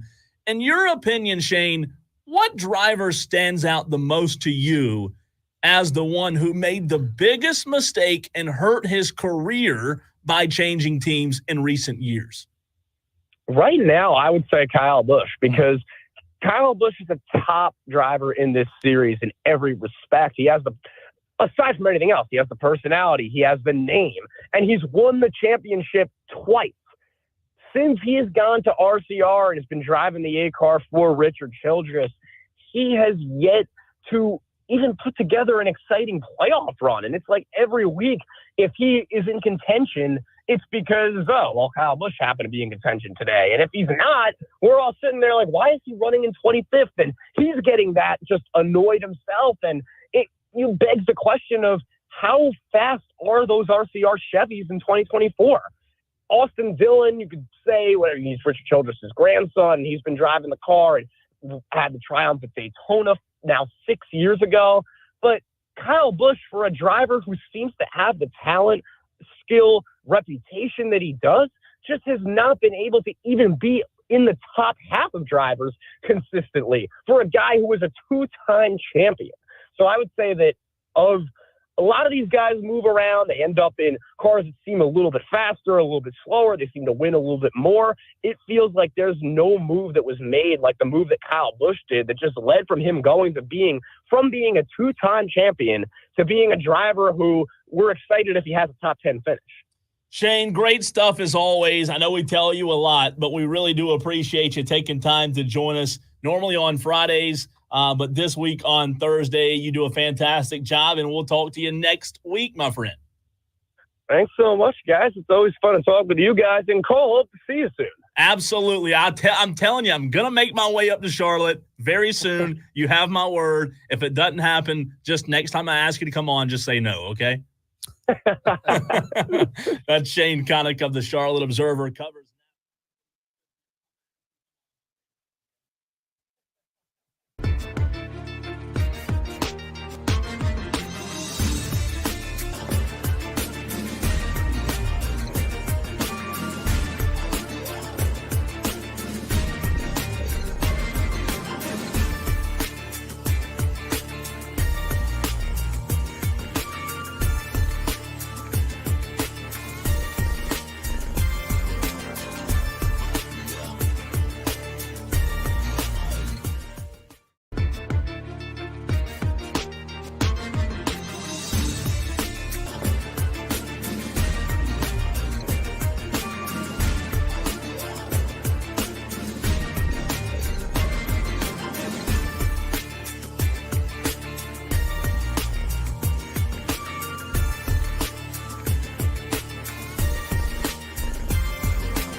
We have some movement, Diesel, not bowel movement. Oh. Heisman movement. Not after all those chili dogs? Not after. You know what's crazy during this break, this past break just now? I had one of those like moments where it just hits you and you realize, you ever been so busy that you forget to eat? Yeah. During this All the last time. break, I was sitting here and I just thought to myself, no lie, I've been so busy today, I haven't eaten a single thing. Nothing. No breakfast, no lunch, no nothing. Because I never eat breakfast. Not a breakfast guy. I haven't eaten anything. You got to get something Is on the that way not out of here. crazy? You need to get something on the way out of here. You know, Fat Cole don't go long like this without meals. I mean, I'm trying to diet, but I'm not trying to fast or anything. And I'm like, man, I'm just feeling kind of weird. I'm like, man, what have I eaten today? No. It's the blood sugar, man. That'll do it to you. That's what I'm saying. I got to get some sugar in my blood, like a Snickers, right? Go have a sweet tea. That's what this. You'll be jacked for days. Don't tempt me. All right, some movement, which is weird because, you know, like I can expect to see movement during the season for the Heisman odds. But what would cause movement during the offseason? That's strange. It is for Oregon quarterback Dylan Gabriel to now become the favorite to win the Heisman with 750 plus 750 odds at ESPN Bet after moving past Georgia quarterback Carson Beck and Texas quarterback Quinn Ewers in an atypical July change for college football's highest honor. Madcraft's calling you out. Trying to die? Trying to die, but first in line at Whataburger. He's not wrong. He's not wrong. Not wrong. So have you ever heard of a cheat day, Madcraft? Yeah, man. Don't be a hater. Listen, I have no idea what would cause a change in the Heisman odds in the middle of July. You know, it was just a couple of days ago, earlier this week, you and I were literally talking about Heisman odds, right? And I said that I thought Quinn Ewers should be leading those odds. And now quarterback from Oregon, Dylan Gabriel, is the favorite. What would have to happen in the middle of January? Because Beck and Ewers, who had been the favorite since February, all of a sudden in January, the bookies, the bookmakers, Vegas just says, oh, Dylan Gabriel plus 750. When there's no sports going on. I have no idea. Gabriel Diesel began July with 10-1 odds. He had been as long as 14-1 at other sports books before an uptick of action showed up on the Ducks quarterback over the 4th of July holiday weekend. Did Carson Beck get some kind of, I mean, over the 4th of July weekend? Did they see a video of Carson Beck throwing a football in a boat or something? The Superbook in Las Vegas started receiving bets on Gabriel on Sunday, causing his odds to tighten from 14-1 to 19-1. I mean, that's a significant jump, right? A odds maker for Superbook told ESPN, I think there were some maybe influential people that hopped on it and said they liked it on some public spaces. Chase Michelson, that odds maker, said, it's people we have respect. It's people we respect, like Gabriel, and I think there are a lot of reasons to like him. So on a random 4th of July weekend, what you're saying is someone talked about Dylan Gabriel, and then all of a sudden a large amount of money came in on the 4th of July to make that move. That's a significant Was it Drake, increase. was it? Drake or Dave Portnoy. Because if Drake bets on you, he's going to lose. Well, it wouldn't be good for Dylan Gabriel's sake. But listen, this guy put up gaudy numbers at Oklahoma and UCF, passed for 3,660 yards, 30 touchdowns, 6 interceptions with the Sooners last season before transferring to Oregon. Oregon's offense is explosive. You expect the same. But now all of a sudden, with Dylan Gabriel leading the Heisman odds, Diesel, if I gave you $100 of free play at a casino, I love free play, by the way. If I gave you a free play of $100 and you had to now choose between Gabriel, Beck, and Ewers, with Gabriel now being the favorite, would that change your mind at all? Gabriel, Beck, and Ewers to win the Heisman. No Cade Klubnik in that. No Cade Klubnik in there. So, I mean, you got to think about Heisman. Who do they often give the Heisman to? They give the Heisman a lot of times to the best player on the team that it makes the Final Four or goes to the national championship game. I think Carson Beck has a very strong chance of taking Georgia back there. Yeah. Gabriel at Oregon, a little longer. I'd probably still put my money on Quinn Ewers because I think he's going to have Texas there in the conversation at the end of the season, inside the top 8 at the least. Very likely inside the top 4 in the Final Four. And once you get there, if you've been impressive all season long, I think you stand a very, very good chance of winning the Heisman. So I'm still putting my money on Quinn Ewers. I agree with you, but you know what's fascinating about those three? Imagine this. Imagine if you were the one, Diesel, who had to decide on the Heisman in New York, right? It all comes down to you. If I tell you that on that night, when you have to choose Dylan Gabriel, what would that mean? What would that mean for Georgia and Texas? What would have happened to Georgia and Texas potentially if I told you Dylan Gabriel's the guy you're going to choose, not Carson Beck, not Quinn Ewers? Does that mean that a guy like Dylan Gabriel has to lead Oregon to a national championship? At minimum to the national championship game. I think so too. Yeah. Yeah. I mean, they look at that. It matters. I mean, it sucks because that's not what the Heisman Trophy is supposed to be. It's supposed to be the most impactful player to their team. It reminds me of the Deshaun Watson year where Lamar won it. I, obviously being a Clemson fan, wanted Deshaun to win it, but Lamar didn't have his team in the national championship, right? Well, he still won the Heisman. Dylan Gabriel, would they give him the same treatment? That's what I don't know. Would they give Dylan Gabriel the same treatment they gave Lamar? And I can't remember off the top of my head what Louisville's record was. They weren't in the national championship conversation. So they weren't in they didn't have a chance to win it all. Didn't even win their conference. So maybe, to play devil's advocate, maybe Dylan Gabriel doesn't have to lead. I guess he would have to put up astronomical numbers, though. Carson Beck's obviously in a better situation, though, because like we talked about yesterday, his team's stacked. Jackson Dart, Ole Miss, that's where the money starts to differ a good bit. Gabriel is plus 750. Carson Beck is plus 800. And Quinn Ewers is plus 900. The next closest is Jackson Dart at Ole Miss at plus 1,500. Cole, did you get your feelings hurt last night watching the ESPYs and watching the host trash on LeBron and his hairline? No. Serena Williams, she cracked a joke. I was going to try to close the show out with a piece of audio of Serena cracking on LeBron, but she was talking about how, it's so great that we have this historic situation where Bronny James was drafted into the NBA and he's going to get to play with his dad. Let's just hope that he stays in the league long enough that we can see his hairline recede and then suddenly grow back before he retires. No, because I didn't watch it. I didn't watch the ESPYs. I watched Dawn Staley this morning, and that was about all the ESPYs I watched, Diesel, believe it or not. She also took a shot at Harrison Butker, who, had his famous, very conservative speech. That's funny. At that Catholic University commencement. She said, the sports world doesn't need you.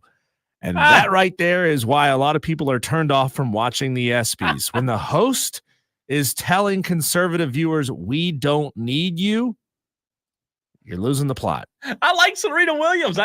That's unbelievable. Serena's going for the throat for the jugular. We'll see you on Monday.